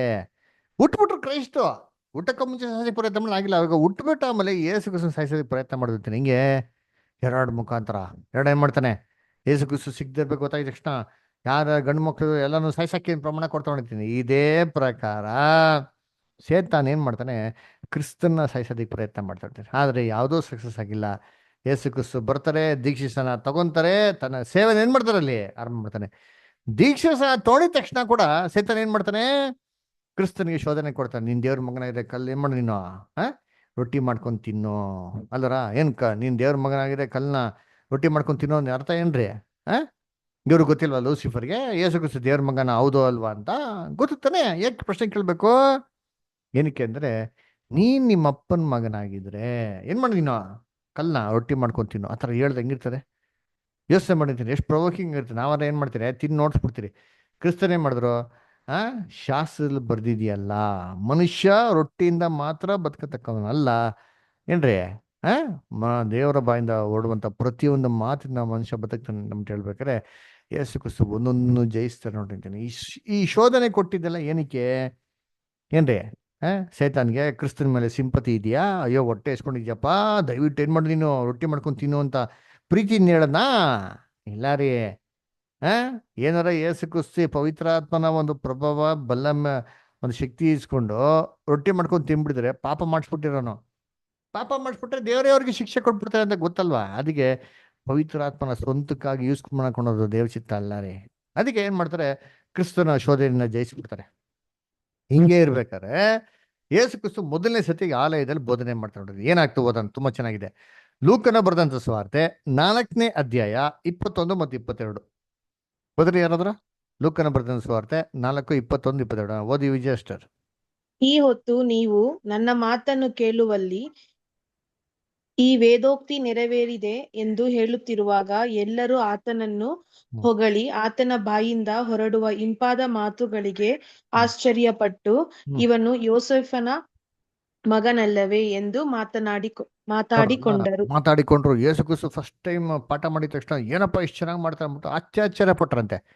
ಆದ್ರೆ ಅದೇ ಜನಗಳು ಸ್ವಲ್ಪ ತಾಮ ನೋಡಿ ಏನಾಯ್ತಂತೆ, 28, 29 ಅಷ್ಟೇ ಅದೇ ಅಧ್ಯಾಯದಲ್ಲಿ 28, 29. ಸಭಾಮಂದಿರದಲ್ಲಿರುವವರೆಲ್ಲರೂ ಈ ಮಾತುಗಳನ್ನು ಕೇಳಿ ಬಹಳವಾಗಿ ಸಿಟ್ಟುಗೊಂಡು ಎದ್ದು ಆತನನ್ನು ಊರ ಹೊರಕ್ಕೆ ಅಟ್ಟಿ ತಮ್ಮ ಊರುಗಟ್ಟಿದ ಗುಡ್ಡದ ಕಡಿದಾದ ಸ್ಥಳಕ್ಕೆ ನಡೆಸಿಕೊಂಡು ಹೋಗಿ ಅಲ್ಲಿದ್ದ ಕೆಳಗೆ ದೊಬ್ಬಬೇಕೆಂದಿದ್ದರು. ನೋಡ್ರ, ಯೇಸು ಕ್ರಿಸ್ತನ್ ಏನ್ ಮಾಡಿದ್ರು, ಸ್ವಲ್ಪ ತಾಯಿ ಮೇಲೆ ಅವ್ನ ಹಂಗೆ ಬೆಟ್ಟದ ಮೇಲೆ ತಳ್ಬಿಡ್ಬೇಕು ಅಂತಿದ್ರು ಅಂತಾರಿ. ನೋಡ್ರಿ ಹೆಂಗೆ, ಏನಕ್ಕೆ? ಉಪದೇಶ ಮಾಡಿದ್ ಸಾಯಿಸ್ಬಿಡೋದ ಬೆಟ್ಟ ಮೇಲೆ ತಳ್ಬಿಟ್ಟು. ಯಾಕಂದ್ರೆ ಇದು ಸೈತಾನಿನ ಕುತಂತ್ರ. ಯಾಕಂದ್ರೆ ಸ್ತ್ರೀಯ ಸಂತತಿ ಜೀವಂತವಾಗಿದ್ದ ನಮಗ್ ತೊಂದರೆ ಸಾಯಿಸಾಕ್ಬಿಡ ಅಂತ ಏನ್ ಮಾಡೋದು, ಪ್ಲಾನ್ ಮಾಡಂತ. ಇನ್ನೊಂದ್ಸರಿ ಕಲ್ಲು ಹೊಡಿಕೆ ಪ್ಲಾನ್ ಮಾಡ್ತಾರೆ ನೋಡಿದ್ದೀನಿ ಅಲ್ರ. ಎಲ್ಲಿ? ಯೋಹಾನ 10ನೇ ಅಧ್ಯಾಯ 39ನೇ ವಾಕ್ಯ ಓದಿಂತೀನಿ. ಆದಿಕಾಂಡ ಸಾರಿ ಆದಿಕಾಂಡ ಅಂತೀನಿ, ಯೋಹಾನ 10ನೇ ಅಧ್ಯಾಯ 31 ಮತ್ತು 39 ಓದಿ ಯಾರದ. Genesis 10 chapter 31 and 39. ಯಹೂದ್ಯರು ಆತನನ್ನು ಹ್ಮ್ ಒಡೆದು ಕೊಲ್ಲಬೇಕೆಂದು ತಿರುಗಿ ಕಲ್ಲುಗಳನ್ನು ತೆಗೆದುಕೊಂಡು ಬರಲು ಯೇಸು ಹ್ಮ್ ಅವರನ್ನು ಹ್ಮ್ ತಂದೆಯ ಕಡೆಯಿಂದ ನೋಡ್ರ ಅನೇಕ ಒಳ್ಳೆ ಇನ್ನೊಂದ್ಸರಿ ಕಲ್ ತಗೊಂಬಂದಂತೆ ಯೇಸು ಕ್ರಿಸ್ತನ ಹೊಡೆಯೋದಿಕ್ಕೆ. ಅವಾಗ ಯೇಸು ಕ್ರಿಸ್ತ ಏನ್ ಮಾಡ್ತಾರೆ, ಮಾತುಕತೆ ಮಾತಾಡ್ತಾರೆ ಅಲ್ಲರ, ಹಂಗೆ ಇರ್ಬೇಕು ನೋಡಿ. 39th ವರ್ಷ ಏನಾಯ್ತಂತೆ, 39. ಅವರು ತಿರುಗಿ ಆತನನ್ನು ಹಿಡಿಯುವುದಕ್ಕೆ ನೋಡಿದರು, ಆದರೆ ಅವರ ಕೈಗೆ ತಪ್ಪಿಸಿಕೊಂಡು ಹೋದನು. ನೋಡ್ರ, ಯೇಸು ಕ್ರಿಸ್ತನ ಹಿಡಿಬೇಕಂತ ಹೋದ್ರಂತೆ, ಯೇಸು ಕ್ರಿಸ್ತ ಹಂಗೆ ಜಾರ್ಕೊಂಡು ಹೋಗ್ಬಿಟ್ರಂತೆ, ತಪ್ಪಿಸ್ಕೊಂಡು ಹೋಗ್ಬಿಟ್ರಂತೆ. ಯಾಕೆ? ಯೇಸು ಕ್ರಿಸ್ತ ಏಟ ತಿಂದ್ರ? ಈ ಕಾಲದಲ್ಲಿ ನಾವೆಲ್ಲ ಏನ್ ಮಾಡ್ತೀರಿ, ಹೊಡೆದ್ರೆ ಹೊಡಿರಪ್ಪ ಕರ್ತನ್ಗಾಗಿ ಏಟ್ ತಿಂತಿತ್ತೆ, ಕರ್ತನ್ ತಿಂದಾರೆ ಏಟ ನೋಡಿಂತೀನಿ, ತಿಂದಿಲ್ಲ ನೋಡಿ ಎಷ್ಟು ಕಿಲಡಿ ಆಗೋರೆ, ಜಾರ್ಕೊಂಡು ಹೋಗ್ಬಿಟ್ರಂತೆ ನೋಡಿರ್ತೀನಿ. ಯಾಕೆ? ಸೇತಾನು ಆ ತಲೆನೇ ಜಜ್ಬೇಕು ಅಂತ ಪ್ರಯತ್ನ ಮಾಡ್ದ. ಅಂದ್ರೆ ಸೇತಾನ ಖಾಲಿ ಹಿಮ್ಡಿಂಗ್ ಹಚ್ಬೇಕು ಅಂತ ಪ್ರಯತ್ನ ಮಾಡ್ದ. ಹಿಂಗೆ ಇರ್ಬೇಕಾದ್ರೆ ಯೇಸು ಕ್ರಿಸ್ತ ಒಂದ್ಸತಿ ಏನ್ರಿ, ಯೇಸು ಕ್ರಿಸ್ತನ ಸಾಯಿಸ್ಬೇಕಂತ ಸೇತಾನ ಎಷ್ಟೋ ಪ್ರಯತ್ನ ಮಾಡ್ತಾನೆ, ಯಾವ್ದು ಸಕ್ಸಸ್ ಆಗಲ್ಲ ರೀ. ಎಲ್ಲಾ ಕಡೆ ಯೇಸು ಕ್ರಿಸ್ತ ತಪ್ಪಿಸ್ಕೊಂಡು ಹೋಗ್ತಾನೆ ಇರ್ತಾರೆ. ಒಂದು ಸತಿ ಏನಾಗ್ತದೆ, ಸಡನ್ ಆಗಿ ಯೇಸು ಕ್ರಿಸ್ತು ತಾವೇ ತನ್ನ ಬಾಯಿಂದ ನಾನು ಸಾಯ್ಬೇಕು ಅಂತ ಏನ್ ಮಾಡ್ತಾರೆ, ಅಲ್ಲಿ ಡಿಕ್ಲೇರ್ ಮಾಡ್ತಾರೆ ನೋಡಿರ್ತೀನಿ. ಅದರ ಎಲ್ಲಿ ಮ್ಯಾಥ್ಯೂ 16 ಓದಿಂತೀನಿ. ಮ್ಯಾಥ್ಯೂ 16 ಚಾಪ್ಟರ್ಲಿ ಒಂದ್ ನಿಮಿಷ 16:21 ನೋಡಿ. ಯಾರಾದ್ರು ಮ್ಯಾಥ್ಯೂ 16:21 ನೋಡಿ. ಹಾ ಅಂದಿನಿಂದ ಯೇಸು ಕ್ರಿಸ್ತನು ತಾನು ಯೆರೂಸಲೇಮಿಗೆ ಹೋಗಿ ಅಲ್ಲಿ ಹಿರಿಯರಿಂದಲೂ ಮಹಾ ಯಾಜಕರಿಂದಲೂ ಶಾಸ್ತ್ರಿಗಳಿಂದಲೂ ಬಹು ಕಷ್ಟಗಳು ಅನುಭವಿಸಿ ಕೊಲ್ಲಲ್ಪಟ್ಟು 3ನೆಯ ದಿನದಲ್ಲಿ ಜೀವಿತವಾಗಿ ಎಬ್ಬಿಸಲ್ಪಡಬೇಕೆಂದು ತನ್ನ ಶಿಷ್ಯರಿಗೆ ತಿಳಿಸುವುದಕ್ಕೆ ಪ್ರಾರಂಭ ಮಾಡಿದ್ರಂತೆ. ಏನಂತೆ? ಇನ್ಮೇಲೆ ಮನುಷ್ಯ ಕುಮಾರನ ಸಾಯ್ಬೇಕು ಅಂತ ಹೇಳೋದಕ್ಕೆ ಸ್ಟಾರ್ಟ್ ಮಾಡ್ರಂತೆ. ಸ್ಟಾರ್ಟ್ ಮಾಡಿದ ತಕ್ಷಣ ಏನಾಯ್ತು, ಕಂಟಿನ್ಯೂ ಮಾಡಿ ನೆಕ್ಸ್ಟ್ ಹಂಗೆ ಏನಾಯ್ತಂತೆ. ಆಗ ಪೇತ್ರನು ಆತನ ಕೈ ಹಿಡಿದು, ಸ್ವಾಮಿ, ದೇವರು ನಿನ್ನನ್ನು ಕಾಯಲಿ, ನಿನಗೆ ಹೀಗೆ ಎಂದಿಗೂ ಆಗಬಾರದು ಎಂದು ನೋಡ್ರ, ಇಮ್ಮಿಡಿಯೇಟ್ ಆಗಿ ಪೇತ್ರ ರಿಯಾಕ್ಟ್ ಮಾಡ್ಬಿಡ್ತಾರೆ ನೋಡ್ತೀನಿ. ಅಯ್ಯೋ ದೇವ್ರು ನಿನ್ ಕಾಯಲಿ ಸ್ವಾಮಿ, ಯಾವತ್ತೂ ನಿಂಗೆ ಎಂದಿಗೂ ಹಿಂಗೆ ಆಗ್ಬಾರ್ದು ಅಂತ. ಯಾಕೆ ಅಂತಂದ್ರೆ ಸೇತನ್ ತನ್ನ ಪ್ಲಾನ್ ಚೇಂಜ್ ಮಾಡ್ಬಿಟ್ಟಾರೆ. ಯಾವಾಗ ಯೇಸು ಕ್ರಿಸ್ತನ್ನ ಸಾಯಿಸ್ಬೇಕು ಅಂತೆಲ್ಲ ಪ್ರಯತ್ನ ಮಾಡಿದ್ರೆ ಒಂದ್ಸತಿನೂ ಕೂಡ ಕ್ರೈಸ್ಟ್ ಸಿಕ್ಕಿಲ್ಲ, ಎಸ್ಕೇಪ್ ಆಗ್ಬಿಟ್ರ. ಇವಾಗ ಅವರೇ ಸಾಯ್ತೀನಿ ಅಂತ ಹೇಳ್ತಾ ಇರ್ಬೇಕಾರೆ ಸೇತಾನಿಗೆ ಏನ್ ಅನ್ಸ್ಬಿಡ್ತು, ಓಹೋ ಹಂಗಾರೆ ಈ ಮನುಷ್ಯ ಸತ್ರೆ ನಮ್ಗೇನೋ ಡೇಂಜರಪ್ಪ ಅಂತ ಅಂದ್ಬಿಟ್ಟು ಅವತ್ತಿಂದ ಕ್ರಿಸ್ತನ್ನ ಸಾಯಿಸೋದಕ್ಕೆ ಎಷ್ಟೋ ರೀತಿ ತಡೆ ಮಾಡ್ದಾರಿ ಅಲ್ರ ಏನ್ರಿ. ಪಾದನ ಕಚ್ಚೋದಿಕ್ಕೆ ಮಾಡ್ದ, ಪ್ರಯತ್ನ ಮಾಡ್ದ. ಯಾಕೆ? ಸೇತಾನ್ಗೆ ಭಯ. ಕ್ರಿಸ್ತನ ಕಂಡ್ರೆ ಯಾರಿಗೆ ಭಯ ಅಂದ್ರೆ ಸೇತಾನ್ಗೇನ್ರಿ ಭಯ ಅದರ. ಅದಕ್ಕೆ ಇಮ್ಮಿಡಿಯೇಟ್ಗೆ ಸೇತಾನು ಪೇತ್ರ ಮುಖಾಂತರ ಮಾತಾಡ್ತಾನೆ. ಏನ್ ಮಾತಾಡ್ದ ಇವಾಗ? ಅಯ್ಯೋ ಸ್ವಾಮಿ, ಯಾವತ್ತೂ ನೀನ್ ಎಂದಿಗೂ ಹಿಂಗೆ ಆಗ್ಬಾರ್ದು, ನೀನ್ ಯಾವತ್ತೂ ಸಾಯ್ಬಾರ್ದು ಅಂತ ಹೇಳ್ತಾರಲ್ಲ, ಎಷ್ಟು ಒಳ್ಳೆ ಮಾತಲ್ವಾ? ಆದ್ರೆ ಕ್ರೈಸ್ಟ್ ಏನ್ ಹೇಳ್ತಾರೆ ನೋಡಿತೀನಿ. Matthew 16:23 sister, Matthew 16:23. ಆಗಬಾರದು ಎಂದು ಆತನನ್ನು ಗದರಿಸುವುದಕ್ಕೆ ಪ್ರಾರಂಭಿಸಲು ಆತನು ತಿರುಗಿಕೊಂಡು ಪೇತ್ರನಿಗೆ, ಸೈತಾನನೇ, ನನ್ನ ಮುಂದೆ ನಿಲ್ಲಬೇಡ, ನಡೆ, ನನಗೆ ನಿನ್ನ ವಿಜ್ಞವಾಗಿದ್ದಿ, ನಿನ್ನ ಯೋಚನೆ ಮನುಷ್ಯರ ಯೋಚನೆಯೇ ಹೊರತು ದೇವರದಲ್ಲ ಎಂದು ಹೇಳಿದನು. ನೋಡ್ರ, ಗದರ್ಸ್ತಾರೆ, ಸೈತಾನ ಹಿಂದೆ ಹೋಗು, ನೀನು ಮುಂದೆ ನಿಲ್ಬೇಡ, ಹೋಗು. ಯಾಕೆ? ಅಯ್ಯೋ ನೀನ್ ಹೇಳ್ತಾರದಲ್ಲ ದೇವ್ರ ಯೋಜನೆ ಅಲ್ಲಪ್ಪ, ಎಲ್ಲ ಮನುಷ್ಯ ಯೋಜನೆ ಅಂದ್ರ ಏನ್ ತಮಿಳು ಬರ್ತಾರೆ, ಅಪ್ಪಾಲೆಪ್ಪ ಸಾತಾನ ಅಂತ ಹೇಳ್ತಾರೆ, ಗದರ್ಸ್ಬಿಡ್ತಾರೆ, ಗೆಟ್ ಬಿಹೈಂಡ್ ಮೀ ಸೇತಾನ ಅಂದ್ಬಿಟ್ಟು. ಯಾಕೆ ಪೇತರ್ಗೆ ಸೇತಾನ್ ಅಂತ ಹೇಳೋದು? ಆಕ್ಚುಲಿ ಪೇತ್ರ ಎಲ್ಲ ಮಾತಾಡ್ತಾರೆ, ಸೇತಾನ್ ನಿನ್ ಮುಖಾಂತರ ಮಾತಾಡ್ತಾರೋ ಅಂತ ಹೇಳ್ತಾರೆ. ಯಾಕಂದ್ರೆ ಸೇತಾನ್ ಚೆನ್ನಾಗಿ ಗೊತ್ತಾಗ್ಬಿಡ್ತು, ಇವ್ನು ಸತ್ರೆ ನಮ್ಗೆ ಡೇಂಜರ್ ಆಗ್ಬಿಡ್ತು, ಅದಕ್ಕೆ ಸಾಯ್ದಿರ್ಬಿಡ್ಕು. ಅದಕ್ಕೆ ಹೆಂಗ್ ಪ್ರಯತ್ನ ಮಾಡ್ತಾನೆ?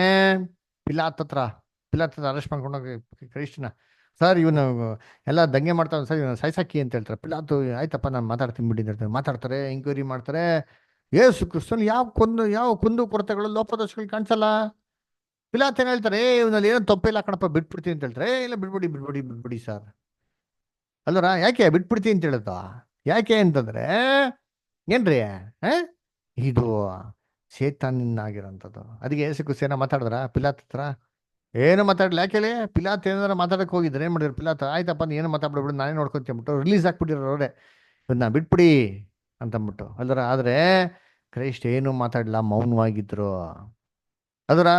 ವಿದ್ಯಾಸ್ಥಾನಕ್ಕೆ ಒಯ್ಯಲ್ಪಟ್ಟಂತ ಕುರಿಮರಿ ತರ ಮೌನವಾಗಿದ್ರು, ಬಾಯಿ ಬಿಡ್ಲೇ ಇಲ್ಲ ಅಂತ ವಾಕ್ಯ ಹೇಳ್ತಾ. ಅದಕ್ಕೆ ಯೇಸು ಕ್ರಿಸ್ತ ಯಾಕೆ ಮಾತಾಡಲಿಲ್ಲ ಅಂದ್ರೆ, ಮಾತಾಡಿದ್ರೆ ಪೇತ್ರ ಬಿಟ್ಬಿಟ್ಟಿರೋ ಅಂತೀರ, ಅವನ್ನ ಬಿಟ್ಬಿಟ್ಟಿದ್ರೆ ಶಿಲುಬೆ ಮೇಲೆ ನಮಗೆ ಪ್ರಾಣ ಕೊಡ್ದಿರಿದ್ರೆ ನಮಗೆ ರಕ್ಷಣೆ ಬಂದಿರೋದಾ? ಇಲ್ಲ. ಅದಕ್ಕೆ ಯೇಸು ಕ್ರಿಸ್ತ ಏನ್ ಮಾಡ್ತಾರೆ, ಶಿಲುಬೆ ಪ್ರಾಣನ ಕೊಡ್ತಾರೆ. ಅಲ್ಲೂ ಬಿಟ್ಟಿಲ್ಲ ನೋಡ್ರಿ, ನಿಂತೀನಿ ಮಾಯ ಚಿಕ್ಕ ಬಂದ ಏನ್ ಕೇಳ್ತಾರೆ, ನೀ ದೇವ್ರ ಮಗನ ಇಳಿದು ಬಾ ಇವಾಗ ನಂಬ್ತೀನಿ ಅಂತ ಹೇಳ್ತಾರೆ. ಯೇಸು ಕ್ರಿಸ್ತ ಇಳಿದು ಬಂದ್ರ ಯಾಕೆ ಬರಲಿಲ್ಲ ಅಂತಂದ್ರೆ, ಹಂಗೆಲ್ಲ ಮಾಡಿದ್ರೆ ದೇವ್ ಚಿತ್ತ ಇಲ್ಲ ಅಂದ್ಬಿಟ್ಟು ಅದಕ್ಕೆ ಯೇಸು ಕ್ರಿಸ್ತು ಪ್ರಾಣ ಬಿಟ್ಬಿಡ್ತಾರೆ.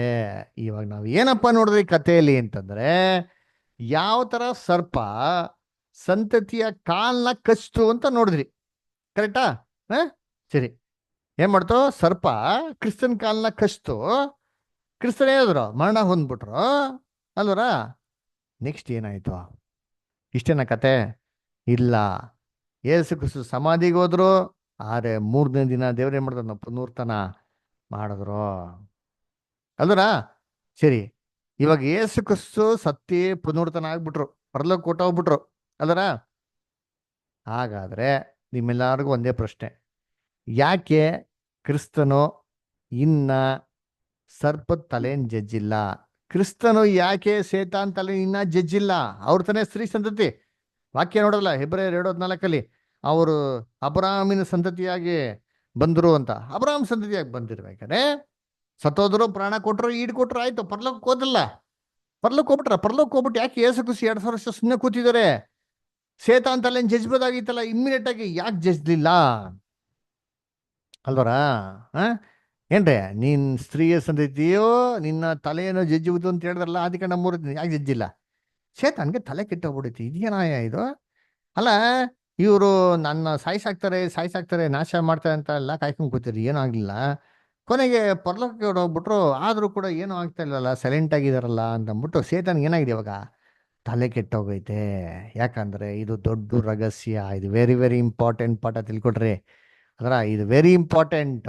ಏನ್ ಇಂಪಾರ್ಟೆಂಟ್ ಅಂದ್ರೆ, ಹಂಗಾರೆ ಸ್ತ್ರೀಯ ಸಂತತಿ ಯಾರು ಅಂತ ನಾವು ಟ್ರ್ಯಾಕ್ ಮಾಡೋದು ವೆರಿ ವೆರಿ ಇಂಪಾರ್ಟೆಂಟ್ ಅಲ್ರ. ಅದಕ್ಕೆ ಇದನ್ನ ಅರ್ಥ ಮಾಡ್ಕೊಬೇಕಂದ್ರೆ, ಫಸ್ಟ್ ಕ್ರಿಸ್ತನು ಅಂದ್ರೆ ಯಾರಪ್ಪ ಬೈಬಲಲ್ಲಿ, ಕ್ರೈಸ್ಟ್ ಅಂದ್ರೆ ಯಾರು ಅಂತ ಬೈಬಲ್ ಪ್ರಕಾರ ತಿಳ್ಕೊಬೇಕು ಅದರ. ಕ್ರೈಸ್ಟ್ ಅಂದ್ರೆ ಪದದ ಅರ್ಥ ಏನಪ್ಪಾ ಅಂದ್ರೆ ಅಭಿಷಕ್ತನು ಅಂತ ಅರ್ಥ. ಓಕೆನಾ? ಸರಿ, ದೇವ್ರು ಕ್ರಿಸ್ತನ್ನ ಯಾವಾಗ ಅಭಿಷೇಕ ಮಾಡಿದೆ ಹೇಳ್ರಿ? ಯಾರು ಹೇಳ್ತೀರಾ? ದೇವರು ಕ್ರಿಸ್ತನ್ನ ಪವಿತ್ರ ಆತ್ಮನ ಅಭಿಷೇಕ ಮಾಡಿದ್ ಯಾವಾಗ? ಜೋರ್ದಾನ್ ನದಿಯಲ್ಲಿ ಅವ್ರ ಬ್ಯಾಪ್ಟಿಸಮ್. Very good. ಅದರ ಬ್ಯಾಪ್ಟಿಸಮ್ ತಗೊಂಡಾಗ ಏನಾಯ್ತಾರೆ? ಕ್ರಿಸ್ತನ ಅಭಿಷೇಕ ಮಾಡ್ತಾರೆ. ಅವಾಗ ಕ್ರಿಸ್ತನ್ ಏನಾಗಿದ್ದು? ಅಭಿಷಕ್ತನಾಗಿದ್ದು. ಅದರ ವಾಕ್ಯ ಓದ ನೋಡಿದ್ದೀನಿ, ಯೋಹಾನ 1:41 ಓದ್ರಿ. ಯೋಹಾನ 1:41 ಓದ್ರಿ. ಇಲ್ಲಿ ವಿಕ್ರಮ್ ಬ್ರದರ್ ಓದ್ಬೋದಾ?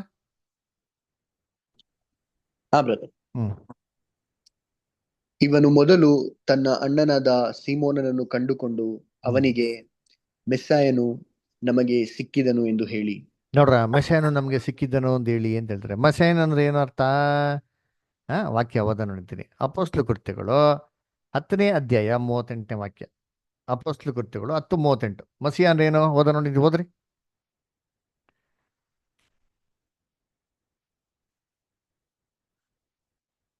ಓದ್ರಿ ಇಲ್ಲಿ. ಸುವರ್ಣಾಸ್ಟರ್, ಆನಂದ್ ಬ್ರದರ್. ದೇವರು ನಜರೀತಿನ ಯೇಸುವನ್ನು ಪವಿತ್ರಾತ್ಮನಿಂದಲೂ ಬಲದಿಂದಲೂ ಅಭಿಷೇಕಿಸಿದನು. ದೇವರು ಆತನ ಸಂಗಡ ಇದ್ದುದರಿಂದ ಆತನು ಉಪಕಾರಗಳನ್ನು ಮಾಡುತ್ತಾ ಸೈತಾನನಿಂದ ಬಾಧಿಸಲ್ಪಡುತ್ತಿರುವವರೆಲ್ಲರನ್ನು ಗುಣ ಮಾಡುತ್ತಾ ಸಂಚರಿಸಿದನು. ನೋಡ್ರ, ಏನ್ ಮಾಡೋದಂತೆ? ಪವಿತ್ರಾತ್ಮದಿಂದ ಅಭಿಷೇಕಿಸಿದ್ರಂತೆ. ಯಾವಾಗ ಪವಿತ್ರಾತ್ಮದಿಂದ ಅಭಿಷೇಕಿಸಿದ್ರು ಅವಾಗೆ ಯೇಸು ಏನಾಗಿದ್ದು? ಕ್ರಿಸ್ತನಾಗಿದ್ದು. ಇನ್ನೊಂದು ವಾಕ್ಯ ಓದಿಂತೀನಿ, ಯೋಹಾನ 4:25 ಓದ್ರಿ. ಯೋಹಾನ 4:25. ಆನಂದ್ ಬ್ರದರ್ ಅಥವಾ ಬಿಂದು ಸಿಸ್ಟರ್ ಓದ್ಬೋದಾ? ಓದ್ತೀನಿ. ಆ ಹೆಂಗಸು ಆತನಿಗೆ, ಮೆಸ್ಸಿಯನು ಅಂದರೆ ಕ್ರಿಸ್ತನು ಬರುತ್ತಾನೆಂದು ಬಲ್ಲೆನು. ನೋಡ್ರ, ಆತನು ಬಂದ ನೋಡ್ರ, ಮಸಿಯನು ಅಂದ್ರೆ ಏನ್ರಿ? ಕ್ರಿಸ್ತನು. ಎರಡು ಒಂದೇ ಪದ ರೀ, ಮಸಿಯ ಅಂದ್ರೆ ಕ್ರಿಸ್ತನ್ ಅಂತ. ಸರಿ, ಆಯ್ತಪ್ಪ ಅಲ್ರ. ಇವಾಗ ನಿಮ್ಗೆಲ್ಲರಿಗೂ ಒಂದು ಪ್ರಶ್ನೆ, ಮಸಿಯ ಅಂದ್ರೆ ಕ್ರಿಸ್ತನು. ಇವಾಗ ಯೇಸು ಭೂಲೋಕದಲ್ಲಿ ಹುಟ್ಟಬೇಕಾರೆ ಅವರು ಯೇಸುವಾಗಿ ಹುಟ್ಟಿದ್ರ ಅಥವಾ ಕ್ರಿಸ್ತನಾಗಿ ಹುಟ್ಟಿದ್ರ?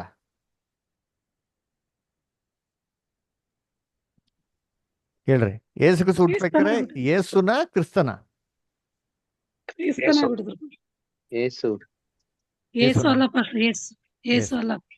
ಯೇಸು ಅಲ್ಲ, ಕ್ರಿಸ್ತನಾಗಿ ಹುಟ್ಟದ್ರ? ಮತ್ತೆ ಯೇಸು ಕ್ರಿಸ್ತ ಅಂತ ಯಾಕೆ ಕರೆಯೋದು ಅವ್ರನ್ನ? ಇವಾಗ ಯೇಸು ಅಲ್ಲ ಅಂದ್ರೆ ಕ್ರಿಸ್ತನು ಅಂದ್ರೆ ಯಾಕೆ ಯೇಸು ಕ್ರಿಸ್ತನ್ ಕರಿಬೇಕು ಅವ್ರನ್ನ? ಆತನಿಗೆ ಅಭಿಷೇಕ ಆಗ್ತಲ್ಲ ಪಾಸ್ಟರ್. ಮತ್ತೆ ಅದೇ ಅದೇ ಯಾಕಂದ್ರೆ ಮತ್ತೆ ಬರೀ ಕ್ರಿಸ್ತನ್ ಕರಿಬೋದಲ್ಲ, ಬರೀ ಯಾಕೆ ಯೇಸು ಕ್ರಿಸ್ತನ್ ಕರೆದ್ರ? ಅವರು ಲೋಕೋದ್ಧಾರ ಆಗಿದ್ರಿಂದ ಯೇಸು ಕ್ರಿಸ್ತ. ಯಾಕೆ ಅಂತ ಹೇಳ್ತೀನಿ ಕೇಳ್ರಿ. ಆಕ್ಚುಲಿ ಅವ್ರು ಭೂಲೋಕದಲ್ಲಿ ಹುಡ್ಬೇಕಾದ್ರೆ ದೇವತರಿಗೆ ಹೇಳೋದು ಅವನಿಗೆ ಯೇಸು ಅಂತ ಹೆಸರಿಡು ಅಂತ ಹೇಳ್ತಾರೆ. ಅಂದ್ರೆ ಯೇಸು ಅಂದ್ರೆ ಲೋಕರಕ್ಷಕ ಅಂತ ಅರ್ಥ. ಸರಿ, ಅವ್ರು ಯೇಸು ಆಗಿದ್ರಪ್ಪ, ಕ್ರಿಸ್ತನಾಗಿದ್ದು ಯಾವಾಗ? ಯಾವ ಕ್ರಿಸ್ತನಾಗಿದ್ದು? ಯೇಸು ಆಗಿದ್ದವರು ಕ್ರಿಸ್ತನಾಗಿದ್ದು ಯಾವಾಗ? ಯೋರ್ಧನ್ ಹೊಳೆಯಲ್ಲಿ ದೀಕ್ಷಾಸ್ಥಾನ ತೆಗೆದುಕೊಳ್ಳುವುದು. ಅದರ ಅದಕ್ಕೆ ಜೀಸಸ್ ದ ಕ್ರೈಸ್ಟ್, ಜೀಸಸ್ ಇದ್ರು 30 ವರ್ಷವರೆಗೂ. ಯಾವಾಗ ಅವ್ರದ್ದು ಯೋರ್ದೋನಲ್ಲಿ ಬ್ಯಾಪ್ಟಿಸಮ್ ತಗೊಂಡ್ರು, ಯಾವಾಗ ಅವ್ರಿಗೆ ದೇವ್ರ ಪವಿತ್ರಾತ್ಮ ಕೊಟ್ರು, ಆವಾಗ ಯೇಸು ಕ್ರಿಸ್ತನಾದರು.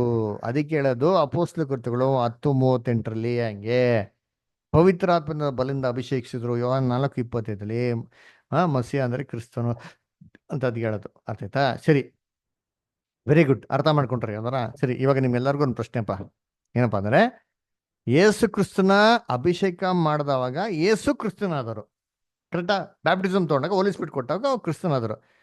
ಇದೇ ಪ್ರಕಾರ ಇವಾಗ ಸುವಾರ್ತೆ ಯುಗದಲ್ಲಿ ದೇವರು ಯಾರನ್ನಾರ ಪವಿತ್ರ ಆತ್ಮನ ಅಭಿಷೇಕ ಮಾಡಿದಾರಾ? ಸುವಾರ್ತೆ ಯುಗದಲ್ಲಿ ಏನ್ರಿ ದೇವರು ಯಾರನ್ನಾರ ಕ್ರಿಸ್ತನ್ನ ಹಿಂಗೆ ಪವಿತ್ರಾತ್ಮನ ಅಭಿಷೇಕ ಮಾಡಿದ್ರೋ ಆ ಥರ ಬೇರೆ ಯಾರನ್ನಾರ ಪವಿತ್ರಾತ್ಮನ ಅಭಿಷೇಕ ಮಾಡಿದಾರಾ? ಅಪೊಸ್ತಲರನ್ನ. ಅಪೋಸ್ಟಲ್ಸ್ನ ಮಾಡೋರೆ. ಆಮೇಲೆ ನೆಕ್ಸ್ಟ್ ಇನ್ಯಾರನ್ನ ಮಾಡಿದ್ದಾರೆ?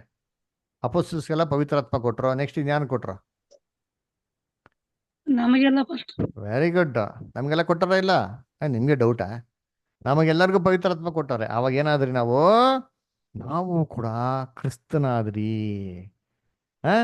ಅದರ ಬಿಂದು ಕ್ರಿಸ್ತರಾದರು, ರಾಜು ಕ್ರಿಸ್ತರಾದರು, ಯೇಸು ಕ್ರಿಸ್ತರಾದರು ಅಲ್ವರ. ನೋಡ್ರಿ ವಾಕ್ಯ ಓದನ. 2 ಕೊರಿಂಥ 1 ಅಧ್ಯಾಯ 21 ಮತ್ತು 22. 2 Corinthians 1st chapter 21 and 22. ಓದ್ರಿ ಸಿಸ್ಟರ್ಸ್. ವಿಜಯ ಸಿಸ್ಟರ್, ಸುವರ್ಣ ಸಿಸ್ಟರ್.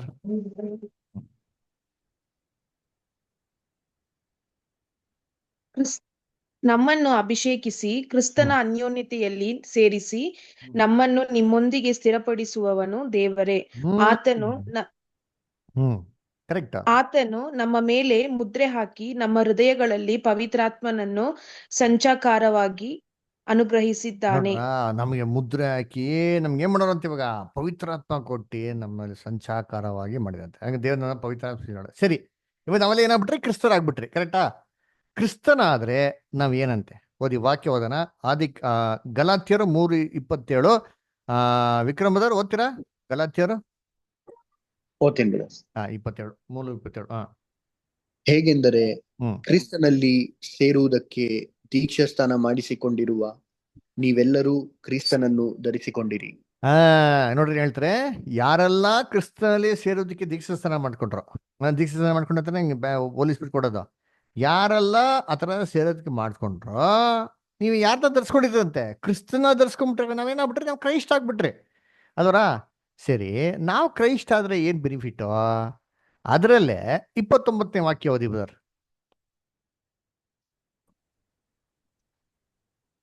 ನೀವು ಕ್ರಿಸ್ತನವರಾಗಿದ್ದರೆ ಅಬ್ರಹಾಮನ ಸಂತತಿಯವರು, ವಾಗ್ದಾನಕ್ಕನುಸಾರವಾಗಿ ಬಾಧ್ಯರೂ ಆಗಿದ್ದೀರಿ. ನೋಡ್ರ, ನಾವು ಕ್ರಿಸ್ತನ್ ಧರಿಸ್ಕೊಂಡ್ಬಿಟ್ರೆ ನಾವು ಕ್ರಿಸ್ತನವರು ಆಗ್ಬಿಟ್ಟ ಅಂತಂದ್ರೆ ಏನಂತೆ? ಅಬ್ರಹಾಮಿನ ಸಂತತಿ ಅಂತೀರಿ. ಓಹೋ, ಹಂಗ ಸಂತತಿ ಇಲ್ಲಿ ಬಂತು ನೋಡಿರ್ತೀನಿ. ನಾವ್ ಯಾರ ಸಂತತಿ? ಅಬ್ರಹಾಮಿನ ಸಂತತಿ ಅಲ್ಲರ. ಈಡೇನ್ ತೋಟದಲ್ಲಿ ಹೇಳೋದಲ್ಲ, ನಿನಗೂ ಸ್ತ್ರೀಯ ಸಂತತಿಗೂ ಅಗೆತನ ಇರುವ ಹಾಗೆ ಮಾಡುವೇನೋ. ಸಂತತಿ ಯಾರಂತೆ? ಇಲ್ಲಿ ಬಂತು ನೋಡಿರ್ತೀರಿ. ಅದು ಜೀಸಸ್ ಕ್ರೈಸ್ಟ್ ಒಬ್ಬರೇ ಅಲ್ಲ, ಜೀಸಸ್ ಕ್ರೈಸ್ಟ್ ಮತ್ತೆ ಸಭೆ ಸೇರ್ಕೊಂಡೇ ಆಗೋದು. ಅದಕ್ಕೆ ಇದು ಹೆಂಗೆ ಅಂತಂದ್ರೆ ಒಂದು ದೇಹಕ್ಕೆ ಕಂಪೇರ್ ಮಾಡ್ದಂಗೆ ರೀ. ಒಂದು ದೇಹಕ್ಕೆ ತಲೆ ಇದೆ, ದೇಹದ ಎಲ್ಲ ಅಂಗಗಳಿದೆ. ಅದರ ಅದೇ ಪ್ರಕಾರ ಕ್ರಿಸ್ತನು ಒಂದು ದೇಹಕ್ಕೆ ಹೋಲಿಕೆ ಮಾಡ್ತಾರ್ರಿ. ಅದಕ್ಕೆ ತಲೆ ನಮ್ಮ ರಕ್ಷಕನಂತೆ ಯೇಸು ಸ್ವಾಮಿ. ನಾವು ಸಭೆ ಇರೋರು ಎಲ್ಲರೂ, ಎಷ್ಟೋ ಜನಗಳು ಲೋಕದಲ್ಲಿರುವಂತ ಎಲ್ಲರೂ ಸೇರ್ಬಿಟ್ಟು ಈ ದೇಹಕ್ಕೆ ಅಂಗವಾಗಿದ್ದೀವಿ. ವಾಕ್ಯ ಎಲ್ಲ ಐತೆ ನೋಡಿ, ವಾಕ್ಯ ನೋಡಿಸ್ತೀನಿ. 1 ಕೊರಿಂಥ 12ನೇ ಅಧ್ಯಾಯ 12 ಮತ್ತೆ 13. ಹೋದ್ರಿ ಯಾರತ್ತೀರಾ brother sisters? First Corinthians 12 chapter 12 to 13 ಓದ್ರಿ. ಆನಂದ್ ಬ್ರದರ್ ಓದ್ತೀರಾ? ಹಾ ಬ್ರದರ್. ಹ್ಮ್ 12-13. 12ನೇ ಅಧ್ಯಾಯ 12 ಮತ್ತೆ 13ನೇ ವಾಕ್ಯ ಬ್ರದರ್. ಹಾ. ಹೇಗೆ ದೇಹವು ಒಂದಾಗಿದ್ದರೂ ಹ್ಮ್. ಅದಕ್ಕಿರುವ ಅಂಗಗಳು ಅನೇಕವಾಗಿವೆಯೋ, ಹ್ಮ್. ಹೇಗೆ ದೇಹದ ಅಂಗಗಳೆಲ್ಲವೂ ಅನೇಕವಾಗಿದ್ದು ಒಂದೇ ದೇಹವಾಗಿರುವುದೋ, ಹಾಗೆಯೇ ಕ್ರಿಸ್ತನು ಹಾಗೆ ಕ್ರಿಸ್ತನು ಯಹೂದ್ಯರಾಗಲಿ ಅಂಡರ್ಲೈನ್ ಮಾಡ್ಕೊಡ್ರಿ ನೋಡಿ. ಹಾಗೆ ಕ್ರಿಸ್ತನು ಹೆಂಗೆ ದೇಹ ಒಂದೇವಾಗಿದ್ದು ಹಲವಾರು ಅಂಗಗಳಿದೆಯೋ ಹಾಗೆ ಕ್ರಿಸ್ತನು. ಅದರ 13ನೇ ವಾಕ್ಯ ಮುಗೀತಾ ಬ್ರದರ್? ಇಲ್ಲ, ಓದ್ತಿದ್ದೀನಿ ಬ್ರದರ್. ಓದಿ. ಯಹೂದ್ಯರಾಗಲಿ ಹ್ಮ್. ಗ್ರೀಕರಾಗಲಿ ದಾಸರಾಗಲಿ ಸ್ವತಂತ್ರರಾಗಲಿ ನಾವೆಲ್ಲರೂ ಒಂದೇ ದೇಹವಾಗುವುದಕ್ಕಾಗಿ ಒಂದೇ ಹ್ಮ್. ಆತ್ಮನಲ್ಲಿ ದೇಶಸ್ನಾನ ಮಾಡಿಸಿಕೊಂಡೆವು. ನೋಡ್ರಾ, ಒಂದೇ ಆತ್ಮ, ಹಾ ಒಂದೇ ಆತ್ಮ ಒಂದೇ ದೇಹದಲ್ಲಿ ದೀಕ್ಷಾಸ್ನಾನ ಮಾಡ್ಕೊಂಡು ಯಾವ ಒಂದೇ ದೇಹ? ಕ್ರಿಸ್ತನೆಂಬಂತ ದೇಹ. ಇವಾಗ 27 ಬರ್ತಾರೆ. 27 ಹಂಗೆ ಓದಿ. 27 ಓದಿ. ನೀವು ಕ್ರಿಸ್ತನ ದೇಹವು ಹಾ. ಮತ್ತು ಒಬ್ಬೊಬ್ಬರಾಗಿ ಅದಕ್ಕೆ ಅಂಗಗಳಾಗಿದ್ದೀರಿ. ನೋಡ್ರ ಎಷ್ಟು ಕ್ಲೀನ್ ಆಗಿ ನೋಡಿರ್ತೀನಿ. ಎಷ್ಟು ಕ್ಲೀನ್ ಇರುತ್ತೆ. ನಾವೆಲ್ಲ ಏನಾಗಿದೆ? ಕ್ರಿಸ್ತನ ದೇಹ ಅಂಗಗಳು. ಒಬ್ಬೊಬ್ರು ಹಂಗೆ ಅಂಗಗಳು ಅಲ್ವರ. ಇವಾಗ ಎಪೇಸ ಸಭೆಗೆ ಬರೋಣ. ಆ ಪತ್ರಿಕೆ ತೆಗಿತೀನಿ. ಎಪೇಸ ಬರೆದಂತ ಪತ್ರಿಕೆ 5ನೇ ಅಧ್ಯಾಯ 23-25 ಹೋದ್ರಿ. ಎಪೇಸ ಬರೆದ ಪತ್ರಿಕೆ 5ನೇ ಅಧ್ಯಾಯ 23-25 ನಾವು ಓದಿ ಇಷ್ಟ ವಿದ್ಯಾಷ್ಟ. ಕ್ರಿಸ್ತನು ಸಭೆಗೆ ತಲೆಯಾಗಿರುವ ಪ್ರಕಾರವೇ ಹ್ಮ್. ಗಂಡನು ಹೆಂಡತಿಗೆ ನೋಡ್ರ, ತಲೆಯಾಗಿದ್ದಾನೆ. ಕ್ರಿಸ್ತನ್ ಏನಾಗಿದೆ ಅಂತ ಸಭೆಗೆ ತಲೆ. ಈ ದೇಹ ಇದೆ, ಈ ದೇಹಕ್ಕೆ ತಲೆ ಯಾರಪ್ಪ ಅಂದ್ರೆ ಕ್ರಿಸ್ತನು ತಲೆ. ನಾವೆಲ್ಲ ದೇಹದ ಅಂಗಗಳು. ಆಮೇಲೆ ಕಂಟಿನ್ಯೂ. ಕ್ರಿಸ್ತನು ಸಭೆಯೆಂಬ ದೇಹಕ್ಕೆ ರಕ್ಷಕನಾಗಿದ್ದಾನೆ. ಹ್ಮ್. ಆದಿರಲಿ ಹ್ಮ್. ಅದಿರಲಿ ಸಭೆಯು ಕ್ರಿಸ್ತನಿಗೆ ಹೇಗೆ ಅಧೀನವಾಗಿದೆಯೋ ಹ್ಮ್. ಹಾಗೆಯೇ ಸ್ತ್ರೀಯರು ತಮ್ಮ ತಮ್ಮ ಹ್ಮ್. ಗಂಡಂದರಿಗೆ ಎಲ್ಲಾ ವಿಷಯಗಳಲ್ಲಿ ಅಧೀನರಾಗಿರಬೇಕು. ಇವಾಗ ಪುರು- 29ರಿಂದ ಓದಿ. ಹಂಗೆ 29-32. ಯಾರು ಎಂದು ಹ್ಮ್. ಯಾರು ಎಂದು ಸ್ವಶರೀರವನ್ನು ಹಗೆ ಮಾಡಿದ್ದಿಲ್ಲ. ಹ್ಮ್. ಎಲ್ಲರೂ ತಮ್ಮ ಶರೀರಗಳನ್ನು ಪೋಷಿಸಿ ಸಂರಕ್ಷಿಸುತ್ತಾರೆ. ಹ್ಮ್. ಯಾವ ದೇಹಕ್ಕೆ ನಾವು ಅಂಗಗಳಾಗಿದ್ದೇವೋ ಸಭೆಯೆಂಬ ಆ ದೇಹವು ಕ್ರಿಸ್ತನು ಹಾಗೆಯೇ ಹ್ಮ್. ಪೋಷಿಸಿ ಸಂರಕ್ಷಿಸುತ್ತಾನಲ್ಲ. ನೋಡ್ರ, ಕ್ರಿಸ್ತನು ಆ ದೇಹನ ಏನ್ ಮಾಡ್ತಾರೆ? ಪೋಷಿಸಿ ಸಂರಕ್ಷಿಸ್ತಾನಲ್ಲ. ಆಮೇಲೆ ಕಂಟಿನ್ಯೂ. ಇದರ ನಿಮಿತ್ತದಿಂದ ಪುರುಷನು ತಂದೆ ತಾಯಿಗಳನ್ನು ಬಿಟ್ಟು ತನ್ನ ಹೆಂಡತಿಯನ್ನು ಸೇರಿಕೊಳ್ಳುವನು, ಅವರಿಬ್ಬರು ಒಂದೇ ಒಂದೇ ಶರೀರವಾಗಿರುವರು ಶರೀರವಾಗುವರು. ಆಮೇಲೆ ನೆಕ್ಸ್ಟ್. ಎಂದು ಬರೆದಿದೆ. ನಾನು ಕ್ರಿಸ್ತನಿಗೂ ಸಭೆಗೂ ಇರುವ ಸಂಬಂಧವನ್ನು ಕುರಿತು ಮಾತನಾಡುತ್ತಾ ಇದ್ದೇನೆ. ನೋಡ್ರ, ಇದುವರೆಗೆ ಇಲ್ಲಿ ಹೇಳ್ತಾರಪ್ಪ ಸ್ಲಿಪ್ ನೋಡಪ್ಪ. ನಾ ಇಷ್ಟೊತ್ತು ಮಾತಾಡೋದು ಏನಪ್ಪಾ ಅಂದ್ರೆ ಕ್ರಿಸ್ತನ್ಗೂ ಸಭೆ ಇರೋಂಥ ಸಂಬಂಧ ಮಾತಾಡ್ತೀನಿ. ಗಂಡ ಹೆಂಡತಿ ಸಂಬಂಧ ಬಗ್ಗೆ ಮಾತಾಡ್ತಲ್ಲ, ಕ್ರಿಸ್ತನ್ಗೂ ಸಭೆಗಿರಂತ ಸಂಬಂಧ. ಇವಾಗ ಹೇಳ್ತಾನೆ ಪಾಯಿಂಟ್. ನೆಕ್ಸ್ಟ್ ಇವಾಗ ಓದಿ ಇಷ್ಟ ಕಂಟಿನ್ಯೂ ಮಾಡಿ. Important verse. ಇದುವರೆಗೆ ಗುಪ್ತವಾಗಿದ್ದ ಈ ಸತ್ಯಾರ್ಥವು ಬಹು ಗಂಭೀರವಾದದ್ದು. ಇದುವರೆಗೂ ಗುಪ್ತವಾಗಿರೋಂಥ ಈ ಸತ್ಯಾರ್ಥವು ಬಹು ಗಂಭೀರವಾದದ್ದು. ಏನದು? ಏನ್ ಓದಿ. ಅದಿರಲಿ ನಿಮ್ಮಲ್ಲಿ ಪ್ರತಿ ಪುರುಷನು ತನ್ನನ್ನು ನೋಡ್ರ, ಏನ್ ಹೇಳ್ತಾರೆ? ಇದು ಗುಪ್ತವಾಗಿರೋದು, ಇದು ತುಂಬಾ ಗಂಭೀರವಾಗಿರೋದು. ಯಾವ್ದಪ್ಪ ಅಂತಂದ್ರೆ ಕ್ರಿಸ್ತನ್ಗೂ ಸಭೆಗೆ ಇರೋಂಥ ಸಂಬಂಧ. ಇದೇ ಏನ್ರಿ ರಹಸ್ಯವಾಗಿರೋದು, ಗುಪ್ತವಾಗಿರೋದು. ಏನಪ್ಪಾ ಅಂದ್ರೆ ನಾವೆಲ್ಲರೂ ಕ್ರಿಸ್ತನ ದೇಹಕ್ಕೆ ಅಂಗವಾಗಿದ್ದೀರಿ ಅಂತ ಹೇಳೋ ಒಂದು ಮಾತು ಹೆಂಗಿದೆ ಅಂತಂದ್ರೆ ದೊಡ್ಡ ರಹಸ್ಯ ಅಂತ ಹೇಳ್ತಾರೆ. ಅದಕ್ಕೆ ಏನಪ್ಪ ಕ್ರೈಸ್ತನ ಯಾರಪ್ಪ ಅಂದ್ರೆ ಜೀಸಸ್ ಕ್ರೈಸ್ಟ್ ಒಬ್ಬರೇ ಅಲ್ಲ ರೀ, ಅವ್ರ ತಲೆ ರೀ. ನಾವೆಲ್ಲ ಏನಾಗಿದ್ದೀವಿ? ದೇಹಕ್ಕೆ ಅಂಗಗಳಾಗಿದ್ದೀವಿ. ಇವೆರಡೂ ಸೇರ್ಬಿಟ್ಟೆ Jesus Christ the head and the body ಹಾಕತ್ರಿ. ಅಲ್ರ, ಹೆಡ್ ಅಂಡ್ ದ ಬಾಡಿ ಯಾರಪ್ಪ ಅಂತಂದ್ರೆ ಜೀಸಸ್ ಮತ್ತು ಸಭೆ ಇಬ್ರು ಸೇರ್ಬಿಟ್ಟೆ ಏನಾಗತ್ತೋ ಅಲ್ವರ. ಇವಾಗ ಯೋಚನೆ ಮಾಡಿರ್ತೀನಿ, ಈ ಸಭೆನ ದೇವ್ರು ಎಲ್ಲಿನ ಆಯ್ಕೆ ಮಾಡ್ತಾವ್ರೆ? ಲೋಕದಂತೆ ಎಲ್ಲ ಕಡೆನೂ ಆಯ್ಕೆ ಮಾಡ್ತಾವ್ರೆ. ಆಲ್ಮೋಸ್ಟ್ ಕಂಪ್ಲೀಟ್ ಆಗ್ಬಿಡ್ತು. ಇವಾಗ ಎಲ್ಲಿ ಮಾತ್ರ ಪೆಂಡಿಂಗ್ ಇದೆ ಅಂದ್ರೆ ಪಾದ ಭಾಗ ಮಾತ್ರ ಪೆಂಡಿಂಗ್ ಇದೆ ರೀ ಅಲ್ವರ. ಎಲ್ಲ ಕಂಪ್ಲೀಟ್ ಆಗ್ಬಿಡ್ತು. ನಾವು ಎಲ್ಲಿದ್ದೀರಿ ಅಂದ್ರೆ ಇವಾಗ ಫೀಟ್ ಕ್ಲಾಸ್ ಸೈನ್ಸ್ ಅಂತೀರಿ. ಪಾದ ಭಾಗದ ಅಂಗಗಳು ನಾವು ಅವರ. ಇವಾಗ ದೇವರು ಈಡೇನ್ ತೋಟದಲ್ಲಿ ಏನಂದ್ರು? ಯಾರಿಗೆ? ಏವಾಳ್ಗೆ ಅದರ ಏನಂತಂದ್ರು? ಏನ್ ಮಾಡ್ತಾರೆ? ಸ್ತ್ರೀಯ ಸಂತತಿ ಬರ್ತದೆ, ಅದು ಸರ್ಪದ ತಲೆ ಏನ್ ಮಾಡ್ತಾರೆ? ಜಸ್ತದೆ ಅಂತ ಅಂದ್ಬಿಟ್ರು. ಇವಾಗ ಸೇತನ್ ಹೆಂಗ್ ಗೊತ್ತಾ ಮಾಡ್ತಾವನೆ? ಆದಿಕಾಂಡದಿಂದ ಟ್ರ್ಯಾಕ್ ಮಾಡ್ಕೊಂಡ್ ಬರ್ತಾವನೆ. ಯಾರಪ್ಪ ಇದು? ನನ್ಗೊಬ್ಬ ಶತ್ರು ಬರ್ತೀನಿ ಅಂತ ಹೇಳಿದಾನೆ, ಅವ್ನು ಬಂದು ನನ್ನ ಸಾಯಿಸ್ತೇನೆ ಅಂತ ಹೇಳಿದ್ರು. ಯಾರೋದು ಅಂತಂದ್ಬಿಟ್ಟು ಅವಾಗಿಂದ ಸೇತನ್ ಟ್ರ್ಯಾಕ್ ಮಾಡ್ಕೊಂಡ್ ಬರ್ತಾವನೆ ನೋಡ್ರಿ. ಏನೆಲ್ಲ ಅಟೆಂಪ್ಟ್ ಮಾಡ್ತಾವನೆ. ಈ ಸಂತತಿ ಬರಬಾರ್ದು, ಈ ಸಂತತಿ ಹೆಂಗಾರ ತಡಿಬೇಕು ಅಂತಂದ್ಬಿಟ್ಟು ಎಷ್ಟೆಲ್ಲ ಪ್ರಯತ್ನ ಮಾಡ್ತಾ ನೋಡಿದ್ದೀನಿ. ಇವಾಗ ಪಾಠ ಅದೇ ರೀ. ಏನ್ ನೋಡಿದ್ರಿ, ಆದಿಕಾಂಡದಿಂದ ಟ್ರ್ಯಾಕ್ ಮಾಡ್ಕೊಂಡ್ ಬರ್ತಾನೆ, ಕಾಯಿನ್ನ ಕೆಡಿಸ್ಬಿಟ್ಟ. ಕಾಯಿನ್ ಮೈಂಡ್ ಸೆಟ್ ಕೆಡಿಸ್ಬಿಟ್ಟ, ಅವನ ಸೋದರನ ಕೊಲೆ ಮಾಡ್ತಾರ ಮಾಡ್ಬಿಟ್ಟ. ಇವನ್ ತಲೆ ಕಾಯಿನಲ್ಲಿ ಸರ್ಪ ತಲೆನ ಜಜ್ಜೋದು, ಅವ್ನ ಸೋದರನ ತಲೆನೇ ಹೊಡೆದಾಕ್ಬಿಟ್ಟ. ಅಲ್ವರ ಆಮೇಲೆ ಇಸ್ರೇಲ್ನೇ ನಾಶ ಮಾಡಾಕ್ಬಿಟ್ಟ. ಯೇಸು ಕ್ರಿಸ್ತನ್ ಬಂದ್ರು, ಯೇಸು ಕ್ರಿಸ್ತನೇ ಸಾಯ್ಸಾಕ ಪ್ರಯತ್ನ ಮಾಡ್ದ. ಅಲ್ವರ ಆದ್ರೂ ಏನಾಗಿಲ್ಲ, ಅವನ್ ತಲೆ ಜಜ್ಜಿಲ್ಲ. ಇವಾಗ ತಲೆ ಕೆಟ್ಟೋಗ್ಬಿಡೈತೆ, ಯಾಕೆ ನನ್ನ ತಲೆನ ಜಜ್ಜಿಲ್ಲ? ಇವಾಗ ಪ್ರಶ್ನೆಗೆ ಉತ್ತರ ಸಿಕ್ಕಿದೆ. ಯಾಕಪ್ಪ ನನ್ನ ತಲೆ ಇನ್ನ ಜಜ್ಜಲ್ಪಡಿಲ್ಲ ಅಂತಂದ್ರೆ, ಆ ಸಂತತಿ ಇನ್ನ ಕಂಪ್ಲೀಟ್ ಆಗಿಲ್ಲ, ಇನ್ನ ಸ್ವಲ್ಪ ಪೆಂಡಿಂಗ್ ಇದೆ. ಆ ಸಂತತಿ ಯಾರು ನೋಡಿ, ಇಲ್ಲವ್ರೆ ನೋಡಿ, ಎಲ್ಲ ಪಾಠ ಕೇಳ್ತಾ ನೋಡಿ, ಇವರೆಲ್ಲರೂ ಕೂಡ ಏನಾಗಿದ್ರೆ ಸ್ತ್ರೀಯ ಸಂತತಿ ಅವರೇ ಅಂತ ಅಂದ್ಬಿಟ್ಟು ಸೇತಾನಕ್ಕೆ ಗೊತ್ತಾಗ್ಬಿಡೈತಿ. ಇವಾಗ ಸೇತಾನ ಏನ್ ಮಾಡ್ತಾನೆ ಅಂತಂದ್ರೆ, ಏನ್ರಿ ಇನ್ನೊಂದು ಮಾತು ಕೂಡ ಹೇಳ್ದು, ಏನಂತಂದ್ರು, ಆ ಸರ್ಪ ಬಂದ್ಬಿಟ್ಟು ಏನ್ ಕಸ್ತದೆ, ಪಾದದ ಹಿಮ್ಮಡಿನ ಕಸ್ತದೆ ಅಂತಂದ್ರು. ಕರೆಕ್ಟಾ? ಕಾಲಿನ ಇಮ್ಮಡಿ ಕಸ್ತದೆ ಅಂತಂದ್ರು, ತಲೆ ಕಸ್ತದೆ ಅಂತಂದ್ರ? ತಲೆ ಅಲ್ಲ. ಯಾಕೆ ಇಮ್ಮಡಿ ಅಂತ ಯಾಕೆ ಹೇಳಿದ್ ಗೊತ್ತಾ? ಸರ್ಪ ಕಾಲೇ ಇಟ್ಟಿಕ್ಸದ್ರಿ, ತಲೆಯಲ್ಲ ಇಟ್ಟಿಕ್ಸಲ್ಲ. ಇವಾಗ ಯೇಸು ಕ್ರಿಸ್ತನ ಬಾಡಿ ಎಲ್ಲ ಕಂಪ್ಲೀಟ್ ಆಗ್ಬಿಟ್ಟು ಎಲ್ಲ ಓಟ ಮುಗಿಸ್ಬಿಟ್ಟಾರೆ, ಪುನರ್ತನ ಆಗ್ಬಿಟ್ಟಾರೆ. ಬಾಕಿ ಉಳಿದಿರೋದು ನಾವೇ ಭೂಲೋಕದಲ್ಲಿ. ಸೇತಾನ ಹೆಂಗ್ ಗೊತ್ತಾ ಮಾಡ್ತಾನೆ, ನಮ್ಮನ್ನೇ ಕಚ್ಚದ್ರಿ. ನಮ್ಮನ್ನ ಕಚ್ಚೋದು ಏನರ್ಥ? ಸಭೆ ಮಕ್ಕಳನ್ನ ಯಾರೋ ವಾಕ್ಯನ ಕೇಳಿ, ಬೈಬಲ್ ಕ್ಲಾಸ್ಗಳನ್ನ ಕೇಳಿ, ಬೈಬಲ್ ಪ್ರಕಾರ ಬಾಳ್ಬೇಕು ಅಂತಿದ್ದಾರೋ, ಸೇತಾನ್ ಕೆಲ್ಸನೇ ಏನು ಅಂದ್ರೆ ಅವ್ರ ಕಾಲ್ನ ಕಚ್ಚೋದು. ಹೆಂಗೆ ಕಚ್ಚೋದು ಎಂಬುದು ಅರ್ಥ? ಕಚ್ಚೋದು ಅಂದ್ರೆ ನಮ್ಗೇನ್ ಬಂದ್ಬಿಟ್ಟು ಕಚ್ಬಿಡ್ತಾನೆ ಅಂತಲ್ಲ ರೀ. ಏನ್ರಿ, ಸರ್ಪದ ಗುಣ ಏನ್ ಗೊತ್ತಾ? ಸರ್ಪ ಬಂದ್ಬಿಟ್ಟು ಏನ್ರಿ, ಅದು ಯಾರ ತಂಟಕ್ಕೆ ಹೋಗಲ್ಲ, ಅದು ಸವಾಸಕ್ಕೆ ಯಾರೋ ಹೋಯ್ತಾರೆ ಅಂತಾನೆ ಅದು ಬಿಡೋದೇ ಎಲ್ಲ ನೋಡಿರ್ತೀನಿ. ಅದರ ಬಂದು ಏನ್ ಮಾಡ್ಬಿಡ್ತಾನೆ, ಕಾಲಕ್ಕೆ ಕಚ್ಬಿಟ್ಟು ಹೋಗ್ಬಿಡ್ತಾರೆ, ವಿಷ ಹಾಕ್ಬಿಟ್ಟು ಹೋಗ್ಬಿಡ್ತಾರೆ. ಸೇತಾನ ಅಂದರಿ, ನಾವು ನಮ್ಮ ಪಾಂಟ್ ನಾವು ಇದ್ನ ಅಂತಂದ್ರೆ ಅವನೇನು ಇಷ್ಟ ಮಾಡಲ್ಲ. ನಾವು ಯಾವಾಗ ದೇವ್ರ ಹತ್ರಕ್ಕೆ ಹೋಗ್ತೀರಿ ಅಂತಂದ್ರೆ ಅವ್ನು ತುಂಬಾ ತೊಂದರೆ ಆಯ್ತದ. ಅದಕ್ಕೆ ಏನ್ ಮಾಡ್ತಾನೆ ಅವನು, ಅವ್ನು ಬಿಡ್ಬಿಟ್ಟು ಫಸ್ಟ್ ಅಟ್ಯಾಕ್ ಮಾಡ್ರಿ ಅಂತ ಹೇಳ್ತಾನೆ. ಅದಕ್ಕೆ ಏನ್ ಮಾಡ್ತಾನೆ, ವಿಷ ಹಾಕ್ಬಿಡ್ತಾನೆ. ಹೆಂಗೆ ವಿಷ ಹಾಕೋದು ಅಂತಂದ್ರೆ, ಕಾಲ ಹಿಮ್ಮಡಿ ಕಚ್ಬಿಡ್ತಾನೆ ನೋಡಿರ್ತೀನಿ, ಹಿಮ್ಮಡಿ ಕಚ್ಬಿಟ್ಟು ಹೋಗ್ಬಿಡ್ತಾನೆ. ನಮ್ಗೆ ಗೊತ್ತಾಗಲ್ಲ, ವಿಷ ಏರ್ತದ ನೋಡಿರ್ತೀನಿ. ವಿಷ ಯಾವಾಗ ಏರ್ತದೋ, ಯಾವಾಗ ತಲೆಗೆ ಹೋಗ್ತದೋ ಅವಾಗ ಗೊತ್ತಾಗೋದು, ಓಹೋ ಏನಾಗ್ಬಿಟ್ಟಿದೆ, ಸರ್ಪ ಕಚ್ಬಿಡೈತಪ್ಪ ಅಂತ ರಿಯಲೈಸ್ ಮಾಡ್ಕೊಂಡು ಟ್ರೀಟ್ಮೆಂಟ್ ಕೊಡೋ ಹೊತ್ತಿಗೆ ನಾವು ನೆಗೆದು ಬಿದ್ದೋಗಿರ್ತೀರಿ. ಇದೇ ತರ ಸೇತಾನ ಏನ್ ಮಾಡ್ತಾನೆ, ನಮ್ಮನ್ನ ಕಸ್ತಾನೆ. ನಾವು ಬೈಬಲ್ ವಾಕ್ಯನ ಕೇಳಿದ ರೀತಿಯಲ್ಲಿ ಎಲ್ಲಾ ತರ ಕಸ್ತಾನೆ. ಹೆಂಗ್ ಕಸ್ತಾನೆ, ಕರೆಕ್ಟಾಗಿ ಕ್ಲಾಸ್ ಇರೋ ಟೈಮಿಗೆ ಕ್ಲಾಸ್ಗೂ ಡಿಸ್ಟರ್ಬ್ ಮಾಡ್ತಾ ಹೊಂಟಿರ್ತೀವಿ. ಕ್ಲಾಸ್ ಕೇಳ್ಬೇಕು, ವಾಕ್ಯ ಕೇಳೋದು ರೆಡಿ ಆಗಿರ್ತೀರಿ, ವಾಕ್ಯನ ಕೇಳಿದ ರೀತಿಲಿ ಎಲ್ಲ ತರ ಡಿಸ್ಟರ್ಬ್ ಮಾಡ್ತಾ ಹೊಂಟಿರ್ತೀನಿ. ಅಲ್ಲಿವರೆಗೂ ಯಾರೋ ನಮ್ಗೆ ಫೋನು ಮಾಡಲ್ಲ. ಕರೆಕ್ಟಾಗಿ ಇನ್ನೇನು ಕ್ಲಾಸ್ ಶುರು ಆಗ್ಬೇಕು 5 ನಿಮಿಷಕ್ಕೆ ನಮ್ಗೆ ಎಲ್ಲರೂ ಫೋನ್ ಮಾಡ್ತಾರೆ. ಅದರ ಇಲ್ಲ ಅಂದ್ರೆ ನಮ್ಮ ಫೇವ್ರೇಟ್ ಪ್ರೋಗ್ರಾಮು ಟಿವಿಲಿ ಏನು ಮಾಡ್ತಾನೆ, ಹಾಕ್ಬಿಡ್ತಾ ಹೊಂಟಿರ್ತೀನಿ. ಅದರ ಇಲ್ಲ ಅಂದ್ರೆ ಏನೋ ಒಂದು ಎಮರ್ಜೆನ್ಸಿ ತಂದಿಕ್ಬಿಡ್ತಾನೆ. ಮನೇಲಿ ಯಾರೋ ಹುಷಾರಿಲ್ಲ, ಹಂಗಿಲ್ಲ ಹಿಂಗಿಲ್ಲ, ಇಲ್ಲ ಮದುವೆ ಇದೆ, ಮುಂಜಿ ಇದೆ, ತುಂಬ ಬೇಕಾದವ್ರದ್ದು ಒಂದು ಏನಂತಾರೆ ಒಂದು ಫಂಕ್ಷನ್ ಇದೆ ಅಂತ ನಾವೇನು ಮಾಡ್ತೀರಿ, ಸೇತಾನ್ ಕಚ್ಚಿದ ತಕ್ಷಣ ಟಪಕ್ ಅಂತ ಬಿದ್ದೋಗ್ಬಿಟ್ಟು, ಹೌದಪ್ಪ ಸರಿ ಇದೆ ಅಂತಂದ್ಬಿಟ್ಟು ಎಲ್ಲ ಲೋಕದ ಕೆಲಸಗಳನ್ನ ಮುಗಿಸ್ಕೊಂಡ್ಬಿಟ್ಟು ಏನು ಮಾಡ್ತೀರಿ, ಬೈಬಲ್ ಕ್ಲಾಸ್ನ ಸ್ಕಿಪ್ ಮಾಡಿಬಿಡ್ತೀರಿ. ಅದೇ ಸೇತಾನ್ರಿ ಕಚ್ಚೋದು. ಅದರ ಯಾಕೆ ಕಚ್ತಾನೆ? ಯಾಕಂದ್ರೆ ನೀವೆಲ್ಲ ವಾಕ್ಯನ ಕೇಳ್ಬಿಟ್ಟ ಅಂದ್ರೆ ಸ್ತ್ರೀ ಸಂತತಿ ಆಗ್ಬಿಡ್ತೀರ. ಸ್ತ್ರೀ ಸಂತತಿ ಆಗ್ಬಿಟ್ರೆ ಅವನ್ ತಲೆನ್ ಜಜ್ಬಿಡ್ತೀರ, ಭಯ ರೀ. ಹೆಂಗೆ ಇಸ್ರೇಲ್ ಜನಗಳನ್ನ ದೇವರಿಂದ ದೂರ ತಳ್ಳೋದ್ನೋ ಅದೇ ತರ ನಮ್ಮನ್ನು ಕೂಡ ದೂರದಿಂದ ದೂರ ತಳ್ತಾನೆ. ಯಾಕಂದ್ರೆ ಸ್ತ್ರೀಯ ಸಂತತಿ ನಾವೇ ಅಂತ ಗೊತ್ತಾಗ್ಬಿಡೈತ್ರಿ.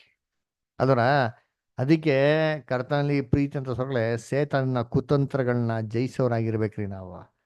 ಅದರ ಅವನೇ ನಮ್ಮನ್ನ ಎದುರ್ಸೋದು, ನಾವು ಅವನ್ನ ಎದುರ್ಸಂಗಿರ್ಬೇಕ್ರಿ. ಅವ್ನು ನಮ್ ನೋಡ್ಕೊಂಡು ಎದುರ್ಕೊಂತಾನೆ. ಅದನ್ನ ನಾವು ಜಯಿಸ್ಬೇಕ್ರಿ. ಹೆಂಗೆ ಗೊತ್ತಾ ಸೇತಾನ್ ಟ್ಯಾಕಲ್ ಮಾಡೋದು? ಏನಿಲ್ಲ ನೋಡಿ, ಏವಳನ್ನ ಅಟ್ಯಾಕ್ ಮಾಡ್ಬೇಕ್ರಿ. ಹೆಂಗೆ ಅಟ್ಯಾಕ್ ಮಾಡ್ದ? ಬರೀ 2 ಪ್ರಶ್ನೆ ರೀ. ನಮಗೂ ಅಷ್ಟೇ ತಲೆಯಲ್ಲಿ ಬ್ಯಾಡ್ದೆ ಅಂತ ಹುಳ ಬಿಟ್ಬಿಡ್ತಾನ್ರಿ ಅಂತೀನಿ. ಹುಳ ಬಿಟ್ಕೊಂಡು ನಾವೇನ್ ಮಾಡ್ತೀವಿ, ಹಿಂಗೆ ಕೆರ್ಕೊಂಡು ಅದ್ರ ಸತ್ಯ ಬಿಟ್ಟು ಹೋಗ್ಬಿಡ್ತೀರಿ. ಅದರ ಕರ್ತನಲ್ಲಿ ಪ್ರೀತಿ ಅಂದ್ಮೇಲೆ ಈ ಸೇತಾನ್ಗೆ ನಾವು ಹುಳ ಹಾಕ್ಬೇಕ್ರಿ. ಹೆಂಗೆ ಗೊತ್ತಾ ನೋಡಿ, ಸೇತಾನ್ 2 ಪ್ರಶ್ನೆ ಹಾಕ್ಬಿಟ್ಟು ಲೋಕದಲ್ಲಿ ಪಾಪ ತಂದ. ಬೈಬಲ್ ಏನ್ ಗೊತ್ತಾ ಹೇಳ್ತಾರೆ, ಇದೇ ಸೇತಾನ್ಗೆ 2 ಪ್ರಶ್ನೆ ಹಾಕ್ತಾರಂತೆ ದೇವರು. ಈ ಪ್ರಶ್ನೆಗೆ ಸೇತಾನ್ ಉತ್ತರನೇ ಕೊಡಕ್ಕಾಗಲ್ಲ. ಗೊತ್ತಾ ಏನ್ ಪ್ರಶ್ನೆ ಅಂತ? ವಾಕ್ಯ ಓದೋ ನೋಡಿತೀನಿ. ಇಲ್ಲಿ 1 ಕೊರಿಂಥ 15ನೇ ಅಧ್ಯಾಯ 55ನೇ ವಾಕ್ಯ. ಬಿಂದು ಸಿಸ್ಟರ್ ಓದಿ. ಪಾಸ್ಟರ್. ಮರಣವೇ ನಿನ್ನ ಜಯವೆಲ್ಲಿ? ನೋಡ್ರ, ಮರಣವೇ ನಿನ್ನ ಜಯವೆಲ್ಲಿ ಅಂತ ಒಂದು ಪ್ರಶ್ನೆ ರೀ. ಏನ್ರಿ, ಕ್ರಿಸ್ತನ್ ರಾಜ್ಯದಲ್ಲಿ ಏನ್ರಿ ಮರಣನೇ ಸ್ಟಾಪ್ ಮಾಡ್ಬಿಟ್ರೆ, ಸತ್ತೋರೆಲ್ಲ ಎದ್ ಬಂದ್ಬಿಟ್ಟ ಅಂತಂದ್ರೆ ಆವಾಗ ಈ ಪ್ರಶ್ನೆಗೆ ಸೇತಾನ ಉತ್ತರ ಕೊಡಕ್ಕಾಗ್ತದ? ಮರಣವೇ ನಿನ್ನ ಜಯವೆಲ್ಲಿ? ಹೌದು, ಜಯ ಎಲ್ಲಿ ಎಲ್ಲಿ ಎಲ್ಲಿ ಎಲ್ಲಿ ದೇವ್ರೆ? ಎಲ್ಲ ಪುನರ್ತನಾಗಿ ಬರ್ತಾರಪ್ಪ, ಎಲ್ಲಪ್ಪ ನಿನ್ ಪವರು ಅಂದ್ರೆ ಈ ಕಾಂಟ್ ರಿಪ್ಲೈ. ನೆಕ್ಸ್ಟ್ ಆಮೇಲೆ ಮರಣವೇ ನಿನ್ನ ವಿಷಯದ ಕೊಂಡಿಯಲ್ಲಿ. ನೋಡ್ರ, ನಿನ್ನ ವಿಷಯದ ಕೊಂಡಿಯಲ್ಲಿ ಪಾಪ ಪಾಪ ಪಾಪ ಅದೇ ಕೊಂಡಿರಿ. ಕ್ರಿಸ್ತನ್ ರಾಜ್ಯದಲ್ಲಿ ಪಾಪನೇ ದೇವ್ರು ತೆಗೆದಾಕ್ಬಿಟ್ಟಂತಂದ್ರೆ, ಎಲ್ಲ ಪಾಪನ ತೆಗೆದಾಕ್ಬಿಟ್ಟಂದ್ರೆ, ಅವಾಗ ಸೇತಾನ್ಗೆ ಪವರ್ ಇರ್ತದ, ಮರಣಕ್ಕೆ ಪವರ್ ಇರ್ತದ, ಏನೋ ಪಾಪದ ಸಂಬಳ ಮರಣ ಅದಕ್ಕೆ ಪವರ್ ಇರ್ತದ? ಈ ಪ್ರಶ್ನೆಗೆ ಸೇತಾನ್ ಉತ್ತರನೇ ಕೊಡಕ್ಕಾಗಲ್ಲ ರೀ. ನೋಡ್ರ, ದೇವ್ರು ಹೆಂಗಿಟ್ಟಾರೆ ಸೂಪರ್ ಪ್ಲಾನ್. ಎರಡು ಪ್ರಶ್ನೆಯಿಂದ ಪಾಪ ಬಂತು, ಎರಡೇ ಪ್ರಶ್ನೆ ಪಾಪ ಅಂತ ತೆಗಿತಾರೆ ನೋಡ್ರಿ. ಹೆಂಗೆ ಸೇತಾನ್ ಮಾಡ್ದು ಅದೇ ತರ ದೇವ್ರು ಹೆಂಗ್ ಗೊತ್ತಾ ಮಾಡ್ತಾರೆ, ನಾನು ಲಾಕ್ ಮಾಡ್ತಾ ಇರ್ತೀನಿ. ಆದ್ರೆ ಅದನ್ನ ಕರ್ತನಲ್ಲಿ ಪ್ರೀತಿ ಅನ್ಸಗಳೇ, ಸೇತಾನ್ನ ಅತಿ ಶೀಘ್ರದಲ್ಲಿ ನಮ್ಮ ಕಾಲ್ ಕೆಳಗೆ ಹಾಕಿ ತೊಳೆದಾಕ್ತಾರೆ. ಎಲ್ಲಿದೆ ವಾಕ್ಯ? ರೋಮನ್ಸ್ 16:20. ವಿಕ್ರಮ್ ಬ್ರದರ್ ಓದಿ. ರೋಮನ್ 16:20 ಬೈಬಲ್ ತೆಗೆದು ಓದ್ಬೋದ ಕನ್ನಡ? ಓದ್ತೀನಿ brother. ಹಾ, ರೋಮನ್ಸ್ 16:20 ಕನ್ನಡ ಬೈಬಲ್ ಅಲ್ಲಿ.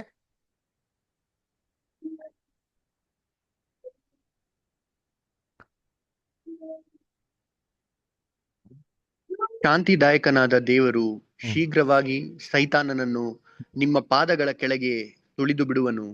ನಮ್ಮ ಕರ್ತನಾದ ಅಂಡರ್ಲೈನ್ ಮಾಡ್ಕೊಳ್ಳಿ ವಾಕ್ಯ. ಸಮಾಧಾನದ ಕರ್ತನು ಅತಿ ಶೀಘ್ರದಲ್ಲಿ, ಶಾಂತಿದಾಯಕ ಕರ್ತನು ಅತಿ ಶೀಘ್ರದಲ್ಲಿ ಸೇತಾನ ನಿಮ್ಮ ಕಾಲ್ ಕೆಳಗಡೆ, ಯಾರ ಕಾಲ್ ಕಡೆ? ನಮ್ಮ ಕಾಲ್ ಕೆಳಗಡೆ, ಸಭೆ ಕಾಲ್ ಕೆಳಗಡೆ ಹಾಕ್ಬಿಟ್ಟು ತುಳಿದಾಕ್ತಾರೆ ಅಂತ ನೋಡಿದ್ದೇನೆ. ಇವಾಗ ಈ ವಾಕ್ಯ ಯಾರು ಗೊತ್ತಾಗೈತೆ? ಸೇತಾನ ಗೊತ್ತಾಗೈತೆ. ಯಾರಪ್ಪ ಇದು ನಮ್ಮ ಕಾಲ್ ಕಡೆ ಅಂತ ಹಾಕ್ಬಿಟ್ರು, ಯಾರಿದ್ದು ಅಂತ ಸೇತಾನ ಏನ್ ಮಾಡ್ತಾನೆ? ಟ್ರ್ಯಾಕ್ ಮಾಡ್ತಾನೆ ಅಂತೀನಿ. ಯಾರೆಲ್ಲ ವಾಕ್ಯ ಕೇಳಕ್ ಬರ್ತಿರೋ, ಈ ವಾಕ್ಯನೆಲ್ಲ ಕೇಳಿದ ರೀತಿಯಲ್ಲಿ ದೇವರ ಸತ್ತಿಗೆ ಬರ್ದೈತೆ, ಸೇತಾನ ತಡೆ ಮಾಡ್ತಾನ್ರಿ. ಅದಕ್ಕೆ ಸ್ತ್ರೀಯ ಸಂತತಿ ಯಾರಪ್ಪ ಅಂತಂದ್ರೆ, ಅದು ಜೀಸಸ್ ಕ್ರೈಸ್ಟ್ ಒಬ್ಬರೇ ಅಲ್ಲ ರೀ. ಜೀಸಸ್ ಕ್ರೈಸ್ಟ್ ಮತ್ತೆ ಸಭೆ ಇಬ್ರು ಸೇರ್ಬಿಟ್ಟೆ ಸ್ತ್ರೀಯ ಸಂತತಿ. ಅದಾಯ್ತಾ? ಈ ಪಾಠ ಇಂದ ಈ ಪಾಠನ ರೆಕಾರ್ಡಿಂಗ್ ಕಳಿಸ್ತೀನಿ, ಕೇಳಿ. ಯಾರಿಗೇನ ಡೌಟ್ಸ್ ಇರೋ ಕೇಳಿ. ಯಾರಿಗೇನ ಡೌಟ್ಸ್ ಇದೆಯಾ? ಏನೋ ಕ್ವಶನ್ಸ್ ಇದೆಯಾ? ಏನೋ ಪ್ರಶ್ನೆ ಇದೆಯಾ? ಯಾರಿಗಾರ ಏನೋ ಕೇಳಬೇಕು ಅಂತಿದ್ಯಾ? ಇದುವರೆಗೂ ಒಂದು 5-6 ಪಾಠ ಆಗಿದೆ. ಆ ಪಾಠದಲ್ಲಿ ಏನೇ ಡೌಟ್ಸ್ ಇದ್ರೆ ಧಾರಾಳ ಕೇಳಿ, ಸಂಕೋಚ ಪಡ್ಬೇಡಿ. ಏನೋ ಪ್ರಶ್ನೆ ಇದೆಯಾ ಯಾರಿಗಾರ? ಆನಂದ್ ಬ್ರದರ್ ಏನೋ ಪ್ರಶ್ನೆ ಇದೆಯಾ? ಇಲ್ಲ ಬ್ರದರ್, ಕ್ಲಿಯರ್ ಆಗಿ. ಕುಮಾರ್ ಬ್ರದರ್? ಏನಿಲ್ಲ. ಓಕೆ. ಬಿಂದು ಸಿಸ್ಟರ್? ಇಲ್ಲ ಪಾಸ್ಟರ್. ಓಕೆ. ಸುವರ್ಣ ಸಿಸ್ಟರ್? ಇಲ್ಲ ಪಾಸ್ಟರ್. ಓಕೆ. ವಿಜಯ ಸಿಸ್ಟರ್?